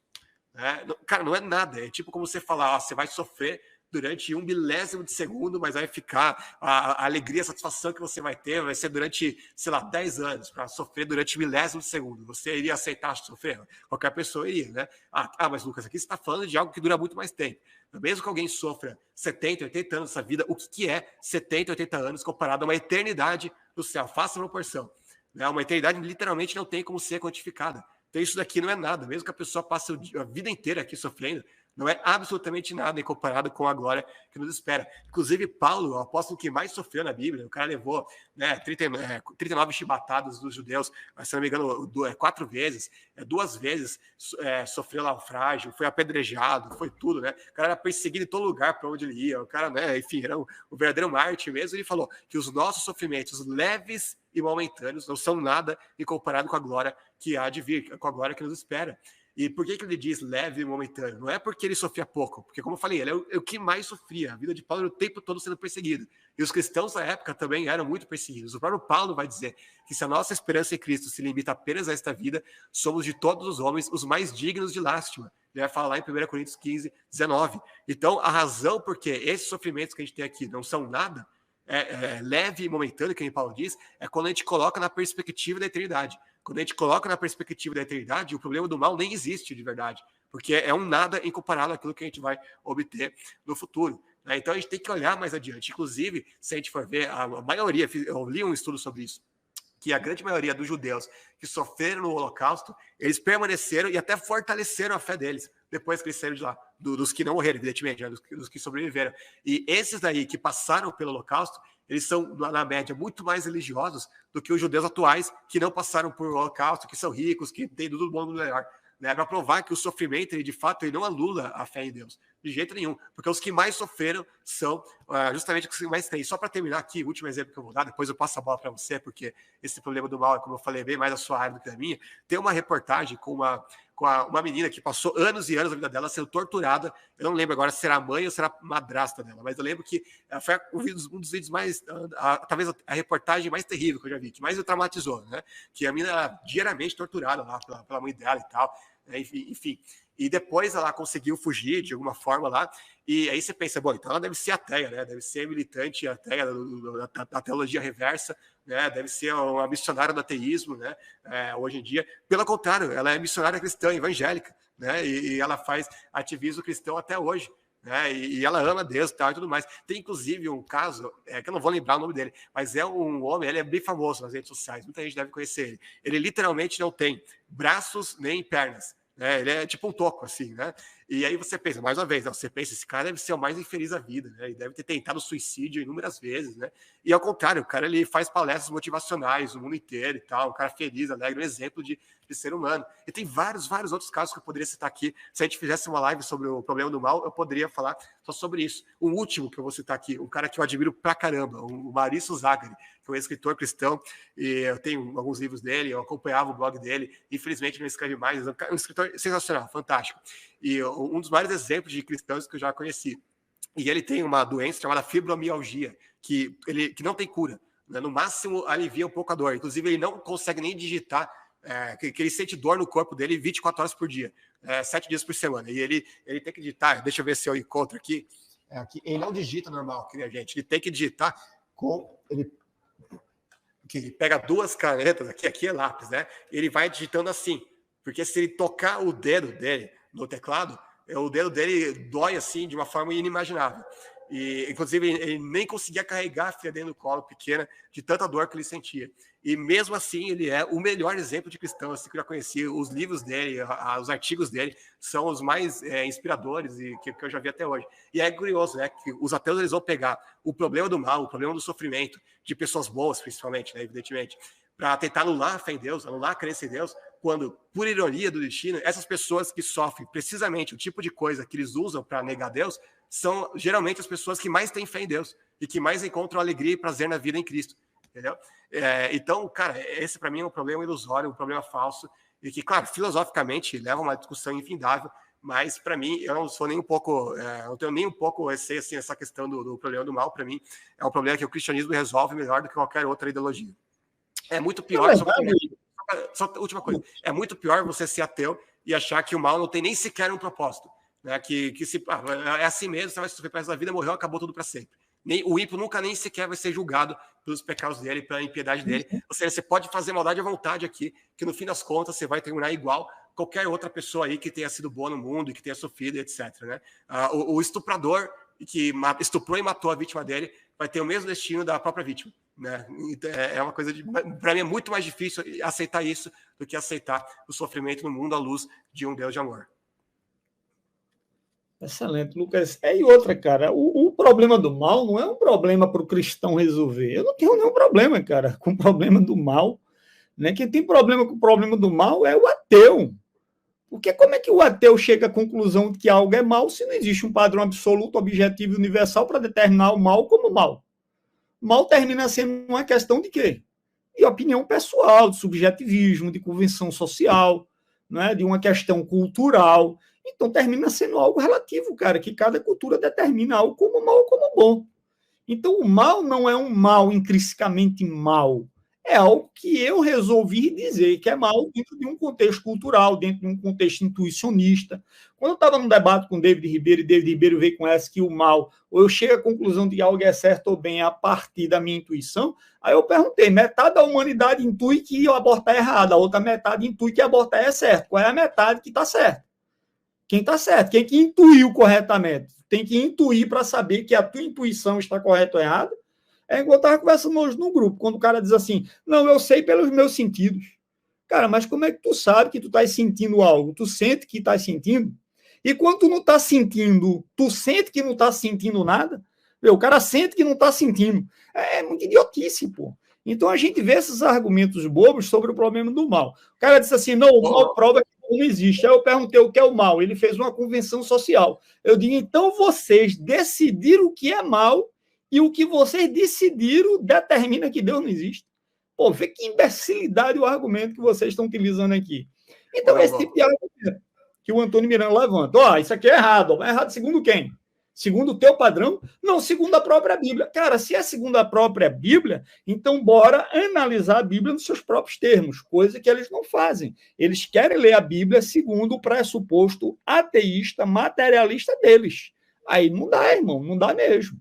Cara, deixa eu só fazer uma observação aqui, Lucas. Temos um superchat aqui novamente do Bruno, mas o Bruno e o BS disse assim, mais de 4 horas de live, pelo menos 90% dos argumentos do Antônio foi científicos, baseados em evidências. Cara, eu discordo, mas tudo bem, vamos lá. Mas como não consegue refutar, pega 10% que ele falou de Bíblia e tentam refutar. Posso comentar esse comentário? No começo da live, que esta live aqui, com Lucas com Lucas Banzoli, que é mestre em teologia, porque, Lucas, alguém disse aqui, Lucas é um analfabeto. Cara, Lucas, ele dedicou vários anos da vida dele para ler e escrever, cara, sobre teologia. O cara falando merda aí. Então, eu trouxe Lucas para falar desse assunto porque é a área dele. Ele escreveu um livro sobre isso. Agora, eu vou trazer pessoas competentes nas áreas da ciência e biologia para refutar o Antônio Miranda nos argumentos que ele levantou e que o Cogos não conseguiu refutar ali na live porque talvez não estava preparado para isso. Fala aí, Banzoli. Sem falar que é falso. Só para fazer uma observação, esse Bruno aí não é o mesmo Bruno do Superchat, tá? Esse é outro Bruno. Não, eu sei, é outro Bruno. Eu sei que é outro Bruno. Falar, se puder voltar no comentário dele, que é completamente falso isso, o que ele falou, que 90% da live o Antônio foi falando de ciências, dados científicos. Não. Essa foi bem menos que isso. O debate durou mais de 4 horas e se você for ver, já tinham saído do debate científico sobre a teoria da evolução e tudo mais. Na metade para frente já não estava mais falando disso. Ou seja, ele passou mais da metade. 2 horas e 20 minutos o Miranda só falando de Bíblia. Exato.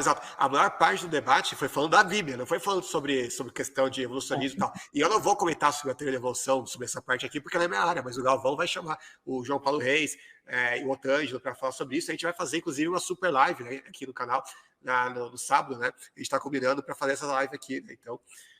Estou pensando até convidar o doutor Marcos Evelyn também para participar junto com a gente. Seria top, né? Talvez tenha o doutor Fábio Corrêa também. Eu só vou trazer uns cabas, João Paulo, doutorado, Evans tem doutorado, vou ver se eu trago o Fábio Corrêa também, que está doutorado, né? Vou ver se eu trago outros caras da linha doutorado, o Gonzalo, que tem mestrado. Aí os caras chamam aqui. Zezinho da barraca que é ateu, Joãozinho da padaria que é ateu, todos mercem um cara porque tem uma padaria, não, porque o cara pode ter uma padaria e pode ser um cara estudioso. Também não estou dizendo que o diploma vai falar alguma coisa, não é isso, mas eu estou querendo dizer é que os caras dedicam a vida para estudar. Aí vem um cara que não lê um livro falando Antônio Miranda.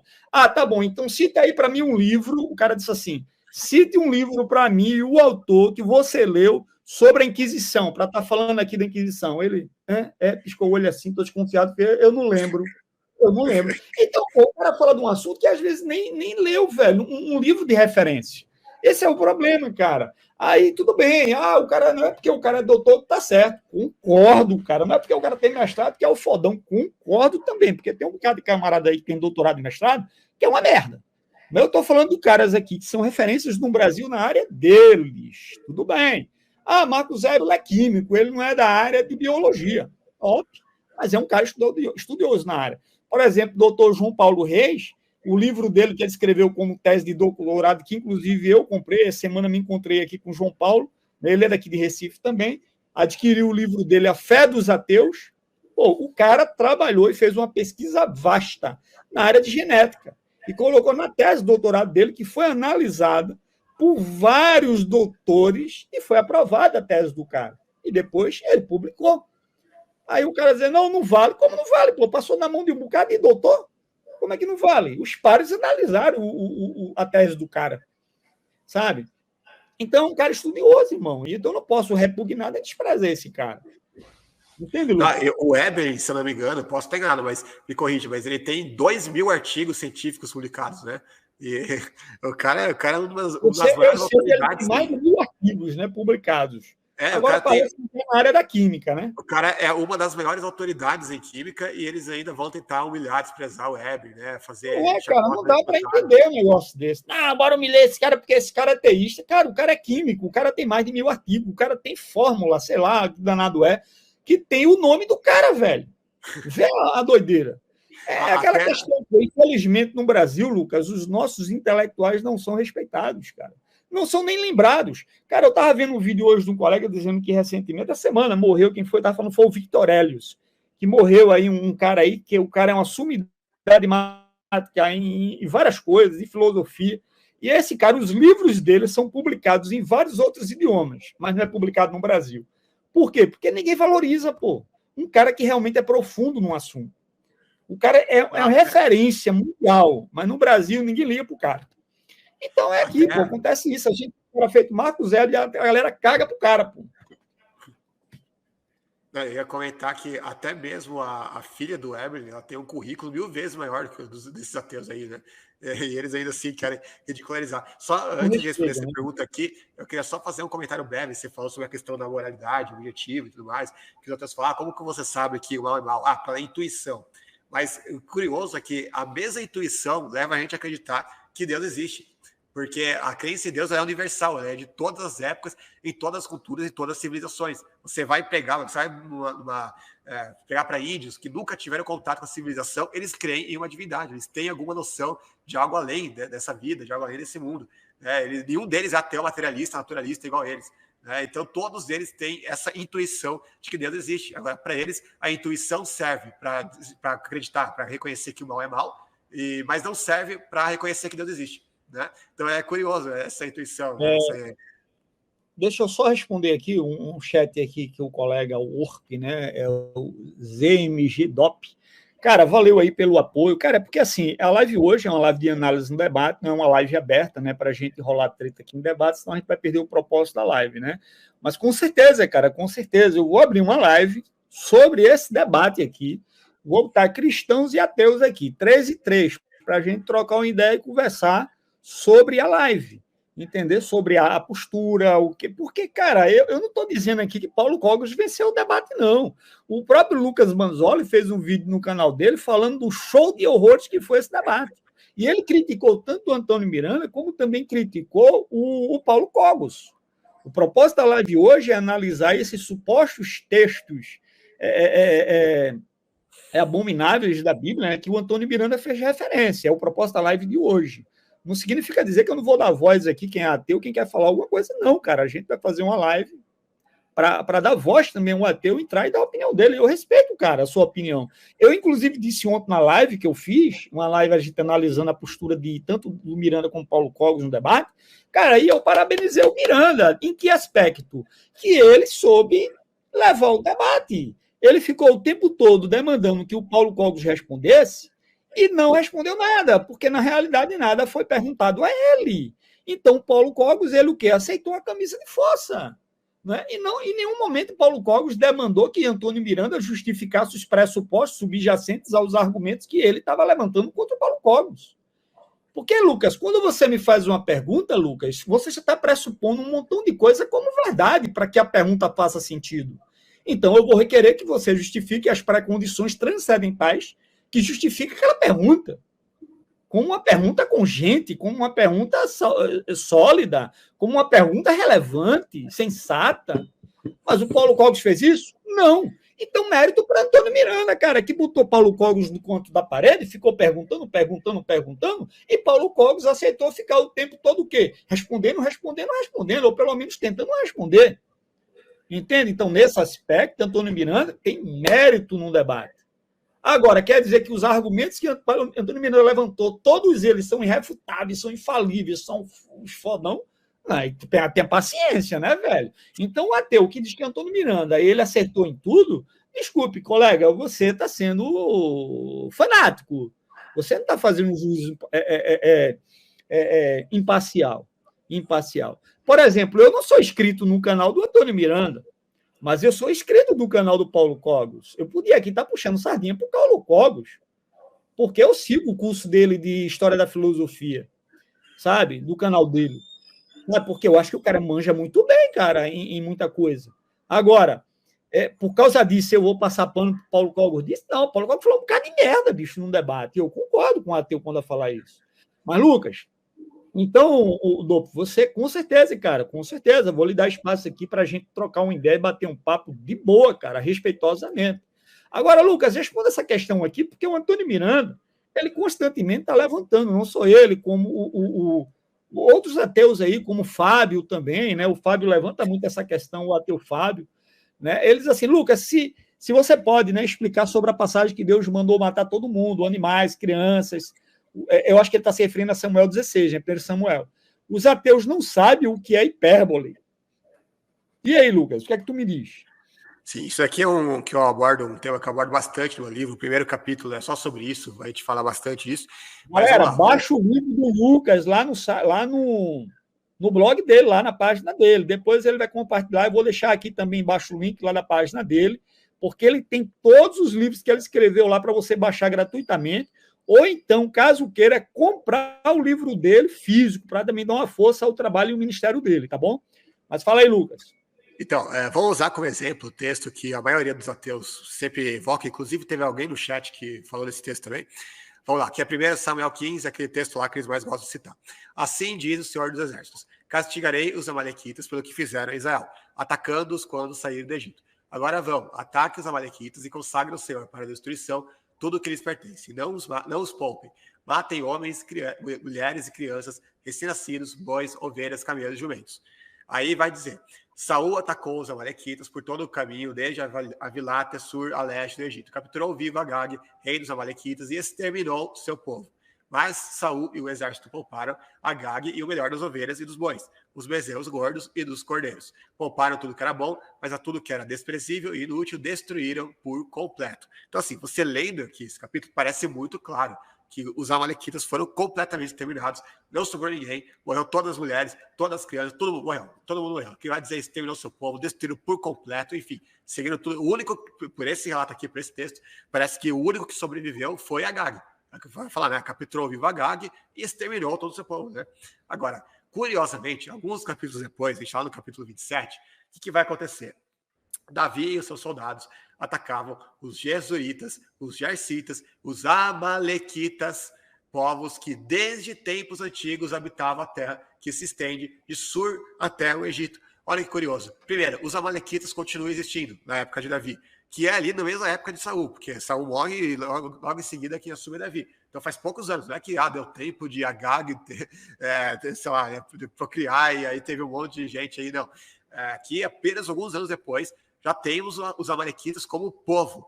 E mais do que isso, o povo que estava em conflito com Davi e os seus soldados. O que significa que ele não era um povo, um punhado de gente ali que sobreviveu, não. Era um povo respeitável e relevante para fazer guerra contra os israelitas. E mais, o texto vai continuar dizendo que povos que desde os tempos antigos habitavam a terra que se estende em Sur até o Egito, ou seja, exatamente a terra que o texto vai falar que supostamente Saul teria exterminado todo mundo. Então é óbvio que aqui não ocorreu nenhum massacre, nenhum genocídio, que nem eles afirmam. E olha que vai continuar dizendo: Davi e seus soldados chegaram a Ziklag no terceiro dia. Os amalequitas tinham atacado o Negueb e o Ziklag e haviam incendiado a cidade. Levaram como prisioneiros todos os que lá estavam, as mulheres, jovens e idosos. A ninguém mataram, mas levaram consigo quando prosseguiram o seu caminho. Ao chegar a Ziklag, Davi e seus soldados encontraram a cidade destruída pelo fogo e viram que as suas mulheres, filhos e filhas haviam sido levados como prisioneiros. Aqui vai falar que não apenas eles estiveram em guerra contra os israelitas, como venceram a batalha nessa ocasião específica. Aí depois Davi vai perseguir eles do dia seguinte, do amanhecer até a tarde, e vai falar no mesmo texto que 400 jovens amalequitas, né, evidentemente, voltaram em camelos e fugiram. Ou seja, desses que foram para a guerra, muitos perderam essa batalha, mas ainda teve vários que conseguiram fugir ainda, né? Só dos que conseguiram fugir, nessa batalha específica já era 400. Então como é que podia ter exterminado todo mundo lá atrás, na época de Saul? Né? E mais um detalhe ainda, que vai ser mais crucial para a gente entender que realmente o texto é de caráter hiperbólico, é quando vai dizer o seguinte, né, em 1 Samuel 15:33, o mesmo relato que fala lá do suposto genocídio. Olha o que Samuel vai falar pro tal do Agag: assim como a sua espada deixou mulheres sem filhos, também sua mãe ficará sem o seu filho entre as mulheres. E Samuel despedaçou Agag perante o Senhor em Gilgal. Agora, como é que a mãe dele ia ficar sem o filho dele, se o texto tinha acabado de dizer que todas as mulheres tinham sido exterminadas? Né? Olha que curioso. Então, a mãe do Agag já tinha sido exterminada, já estava morta também. Como é que pode dizer que a mãe dele ia ficar sem o seu filho? Então, é óbvio que o texto pressupõe que a mãe do Agag, e também outras mulheres, evidentemente, continuaram vivas, embora só o Agag tenha morrido. Inclusive, mais tarde, vai dizer isso aí lá no livro de Esther, vai falar que o vilão ali do livro, ele era parente justamente de Agag, justamente desse rei aqui que tinha morrido. Agora, se todo mundo, se a esposa dele, todos os parentes dele tinham morrido, como é que ele poderia ser descendente desse rei Agag aqui? Né? Seria uma coisa, o Ramã, né? Lembrei o nome dele. Né? Seria uma coisa absurda, não teria como. Né? Então, aqui no meu livro, eu vou mostrar como todas as outras ocorrências seguem esse mesmo padrão. Eles vão falar em termos universais de mulheres, crianças, etc., velhos, recém-nascidos, etc., não porque eles realmente matassem mulheres, crianças, etc., mas era simplesmente uma hipérbole, ou seja, uma forma de tratar a matança de uma forma universal, mas que realmente estava dizendo que todo mundo que entraria em guerra com os israelitas teria que ser morto. E, obviamente, quem iria de fato entrar em guerra não era mulheres, crianças, etc., recém-nascidos, mas sim os soldados, né, que entrariam em guerra com eles, e esses soldados não poderiam ser poupados. Calvão? Sim, cara. Eu tô esse livro aqui, Lucas, também, que é do Paul Copan, né? Paul Copan e Matthew Flanagan, Deus realmente ordenou o genocídio, ele vai mostrar, cara, justamente isso que você está dizendo aqui, cara. Né? Expressões que diz, os caras terminaram e depois aparece o povo de novo. E, pô, não foi exterminado lá atrás, como é que o povo está aqui novamente? Então você vê que não é bem por aí, cara. A galera desonesta. Isola o texto. Se quiser, eu posso citar mais exemplos disso daí. Não, tranquilo, eu achei que ficou muito claro, Lucas. Bora dar mais uma pincelada aqui na fala do Miranda, porque senão a gente vai passar 5 horas de live aqui. Aqui eu tenho que fazer um adendo, porque houveram muitos padres, tá? Que combateram nazismo. Houve muitos padres que combateram o nazismo, tá? Que foram pessoas que se sacrificaram para salvar outras pessoas. Assim como houve. Sim, ele está aqui, Lucas, apresentando aquilo que a gente já falou, mas deixa eu dar uma adiantada para um outro momento da fala dele, que é 3 horas e 10 minutos. Ele volta a tratar sobre alguns textos também das Escrituras. Ô, Galvão, você vai ter aquela live às 9 horas? Não vou. Eu ia participar, mas aí vai ter outro pessoal administrando. What's up? Hi, Jera. We brought you here. Aí, cupom 3 Irmãos, você vai garantir aí 15% de desconto em Insider Integ em todo o Brasil. E isso aí. Mesmo se a galera não gostou, a Insider adorou, foi no pico. É isso que eles querem. Manda lá, Miranda. Cara, o Paulo Cogos, ele faz uma interpretação bíblica, cara, que se chama freestyle, né? Ele como se fosse um self-service, ele pega daquilo que quer. Ele novamente fala que Deus não pode criar o mal, sendo que... Vê como é, Lucas. Ele diz, o Paulo Cogos faz uma interpretação da Bíblia freestyle, ele pega o texto que ele quer. Cara, e o que é que o Tony Miranda faz, cara? Ele só pega os textos que ele quer, totalmente descontextualizado, cara. Oi. Isso daí lembra aquele famoso lema, né? Acuse-os do que você faz, xingue-os do que você é. Né? Então, é exatamente isso. É brincadeira, o cara faz isso o tempo todo, irmão. Aí tá acusando o Paulo Cogos de fazer isso. Brincadeira, velho. Mas vamos lá. Um texto bíblico, aqui isso aqui tá em hebraico. Aqui tá falando, Tov uvore ra. Cara, é uma outra questão, sabe, cara? Não, porque tá em hebraico. Eu lembro, Lucas, quando eu tava no seminário, aí a gente tá estudando grego, né? Aí o professor dizia, interpreta o texto. Aí a gente ia para quê? A gente ia para o Lexo, ia procurar, né, o dicionário e tal, para ver o significado das palavras no grego, cara. Aí a gente fazia uma tradução bem literal do texto, queria explicar pelo texto. Aí eu dizia, professor, acho que tá errada essa interpretação, a gente mesmo analisando o grego. Aí o professor disse, cara, porque vocês não estão levando em consideração o contexto. Vocês estão querendo interpretar o texto exclusivamente pela língua, pela linguística, e não é assim. O método de interpretação que nós seguimos é o histórico gramatical. Então, não é só a gramática que vai determinar o sentido e o significado do texto. É o contexto no qual o texto está inserido. Então, claro, conhecer a língua original ajuda na interpretação, mas não é o sine qua non da interpretação. Por exemplo, Lucas, a gente vê alguns estudiosos no decorrer da história, inclusive grandes pregadores e teólogos, né, como, por exemplo, Charles Spurgeon. Charles Spurgeon você não quer no seminário. Doutor Martin Lloyd Jones. O cara não é que está em grego, mas tu pega os livros do cara, a teologia sistemática do cara, os livros que o cara escreveu, camarada, meu pai, esse cara é espetacular. Os comentários que ele faz da Bíblia, né, de Romanos, de Efésios, do Sermão do Monte, que são livros excepcionais. Então, assim, cara, não é porque você citou o original que significa que o texto é aquilo mesmo. Porque, às vezes, uma mesma palavra pode ter vários sentidos, cara. Então, é o contexto que vai determinar. No Novo Testamento, a gente vê aquele texto lá de João, lá do Evangelho de João, quando diz assim, né? Ele estava no mundo, o mundo foi feito por ele, mas o mundo não o conheceu. São 3 palavras ali. E todas as 3 palavras mundos ali no grego é cosmo. Mas são 3 palavras diferentes. Estava no mundo, mundo habitado. O mundo não conhece, o mundo foi feito por ele, o cosmos, o universo. Mas o mundo não conheceu, ou seja, algumas pessoas. Então, cara, você vê a mesma palavra com 3 significados distintos, e isso vai ser entendido pelo contexto. Não é? Então, não é só, como o Tony não, porque está no hebraico. Sim, cara, mas não é só isso para interpretar o texto. Se eu puder fazer um comentário adicional, quando eu estava no mestrado e tive aula de exegese com o Antônio Renato Russo, que é talvez a maior autoridade no Brasil em grego. Ele é citado até por ateus, liberais, assim, eles vivem citando o Russo também, né? Que é um cara realmente muito fera nessa área. E aí, na aula, eu lembro muito bem que uma das coisas que ele disse é que na hora de você fazer exegese de um texto, o mais importante não é a gramática, né, que algumas pessoas pensam, vamos ver o que está no hebraico, vamos ver o que está no grego. E olha que ele é um dos maiores eruditos de hebraico e de grego, então não está falando isso porque ele não sabe. Né? O mais importante, o que é soberano é o contexto é soberano, o contexto é mais importante. Aí ele citou como exemplo, o texto lá, tem lá de Jó, quando a mulher de Jó vai falar, amaldiçoa Deus e morre. Só que se você for no original, vai estar lá bará no hebraico, que é justamente o verbo para abençoar. E você não vai ver nenhuma versão traduzir como abençoa a Deus e morre. Por quê? Porque o contexto está claramente falando de uma maldição, né? Uma coisa negativa que ela está falando, não uma coisa positiva. Então ele deu vários exemplos na aula, que obviamente já fez muitos anos, eu não vou lembrar de todos, mas ele deu vários exemplos na aula de palavras que significam uma coisa no grego, no hebraico, mas que naquele contexto, naquele versículo, significa outra coisa. Tem um salmo, por exemplo, algumas versões eu traduzi, que o Senhor tem pesar, o Senhor se alegra pela morte de um justo, alguma coisa assim.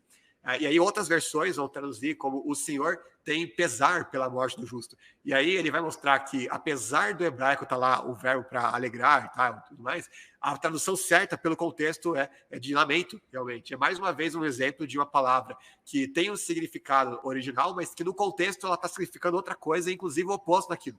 Né? Então é muito importante você sempre atentar que o que é soberano na hora de fazer uma análise do texto é o contexto, não é a gramática, não é nem mesmo o léxico, o dicionário de grego ou de hebraico. Isso também é muito importante, não estou negando isso, mas o que é soberano é o contexto, e o que a gente vê os ateus fazendo, como por exemplo o teólogo reverso, é reverter o contexto, né? Até porque a teologia é reversa, né? Então tem que fazer isso mesmo, mas e não ir no contexto todo para ver o que o texto está falando e tudo mais. Mais uma vez, não estou falando que você não tem que ir no hebraico e grego, eu também faço isso, todos os meus livros faço isso, artigos, vídeos, tudo mais, isso também é importante, mas o que é soberano é o contexto. Não existe, é errado você ficar idolatrando a gramática, que nem eu vejo algumas pessoas fazendo por aí. Exatamente, cara, muito bom. Bora lá. O voê é verbo bará, que nem aquele Bereshit, bará Elohim, quando ele está lá em Gênesis, da criação. Então, esse verbo bará, ele só é usado para Deus quando ele vai criar algo. É o único exclusivo de Deus, e Deus está falando aqui que ele criou o mal. Então, ele é um negacionista até bíblico. Aí é complicado, né? Cara, calma aí, cara, calma. Sobre a escravidão. Em Êxodo 21, ele fala assim, ó... O Carzelo aqui vai falar sobre a escravidão, eu acho que a gente já falou, né, sobre essa questão. Só para deixar claro, ele tinha acabado de voltar naquele texto lá de Isaías, né? Ele já comentou esse texto lá no início da live, então a gente não precisa voltar aqui. E também essa questão que ele falou, vai falar agora da escravidão, né? Também não faz sentido a gente analisar. Deixa eu dar um pulo aqui, que a gente já falou sobre a escravidão, mas tem aqui 3:29, também tem uma fala dele, deixa eu ver aqui. Resistir. Se ele poderia resistir, ele teria noções de valor, de ética, de princípio superiores a do Deus genocida e assassino de crianças de Deus. Deixa eu voltar aqui. A gente já viu que Deus não é genocida de criança nem nada, né? Mas enfim. Resistir. Se ele poderia resistir, ele teria noções de valor, de ética, de princípio superiores a do Deus genocida e assassino de crianças dele, né? Deixa eu ver aqui. Aí ele fala, né, sobre os donos, se eles matassem o escravo no primeiro dia que eles espancaram o escravo, né? Isso mostra que era uma escravidão pândega, né, fofinha, linda, porque nos outros locais a escravidão, teoricamente, de Saul iria acontecer uma condenação ou essa loucura do tipo. Logo, você tem que matar as crianças para evitar que as crianças sejam sacrificadas. Você mata crianças e sacrifica crianças para evitar que elas sejam sacrificadas. Alguém me explica isso. Eu gostaria que alguém aí depois me explicasse, o Robertinho, o Rodrigo, depois acabar a live, o Jason, o Adailson, me explicasse o que é isso. Então você mata crianças e sacrifica crianças para evitar que crianças sejam mortas e sacrificadas. Não. É o que A gente já explicou que as crianças não foram sacrificadas. Então, Deus não mandou lá matar criança literalmente, é uma hipérbole, então, portanto, isso já refuta o argumento dele. Agora, a própria arqueologia, isso é muito interessante, a própria arqueologia, ela provou que, de fato, os cananeus sacrificavam crianças nos rituais deles, isso é literal mesmo, mas ela também provou que não houve massacres na região de Canaã. Isso é muito curioso, ou seja, corrobora a visão do Paul Johnson, do Paul Copa, e a visão que eu tenho também, de que não houve massacres, ela corrobora exatamente essa visão. Sabe, os únicos lugares onde a arqueologia comprovou que houve, de fato, exterminou todo mundo, matou todo mundo, queimou tudo, é justamente nas fortificações militares, como, por exemplo, era Jericó e a cidade de Hazor, que ali, sim, eles eram fortes militares e ali só tinha soldados, homens, né, supostamente, né, teoricamente. Então, por isso que ali eles tiveram que matar todo mundo. Né? Agora, nos vilarejos, povoados, você não vê nenhuma evidência arqueológica deles terem matado todo mundo, que feito um genocídio ali, queimado tudo. Você não tem isso na Bíblia. Aliás, o próprio livro de Juízes vai ter várias e várias vezes que ele vai ali dizer explicitamente que os cananeus continuavam vivendo entre eles, os amorreus continuavam entre eles, não sei o que, estava sendo submetido a trabalhos forçados, etc. Mostrando claramente que eles nem sequer tinham dominado completamente os cananeus.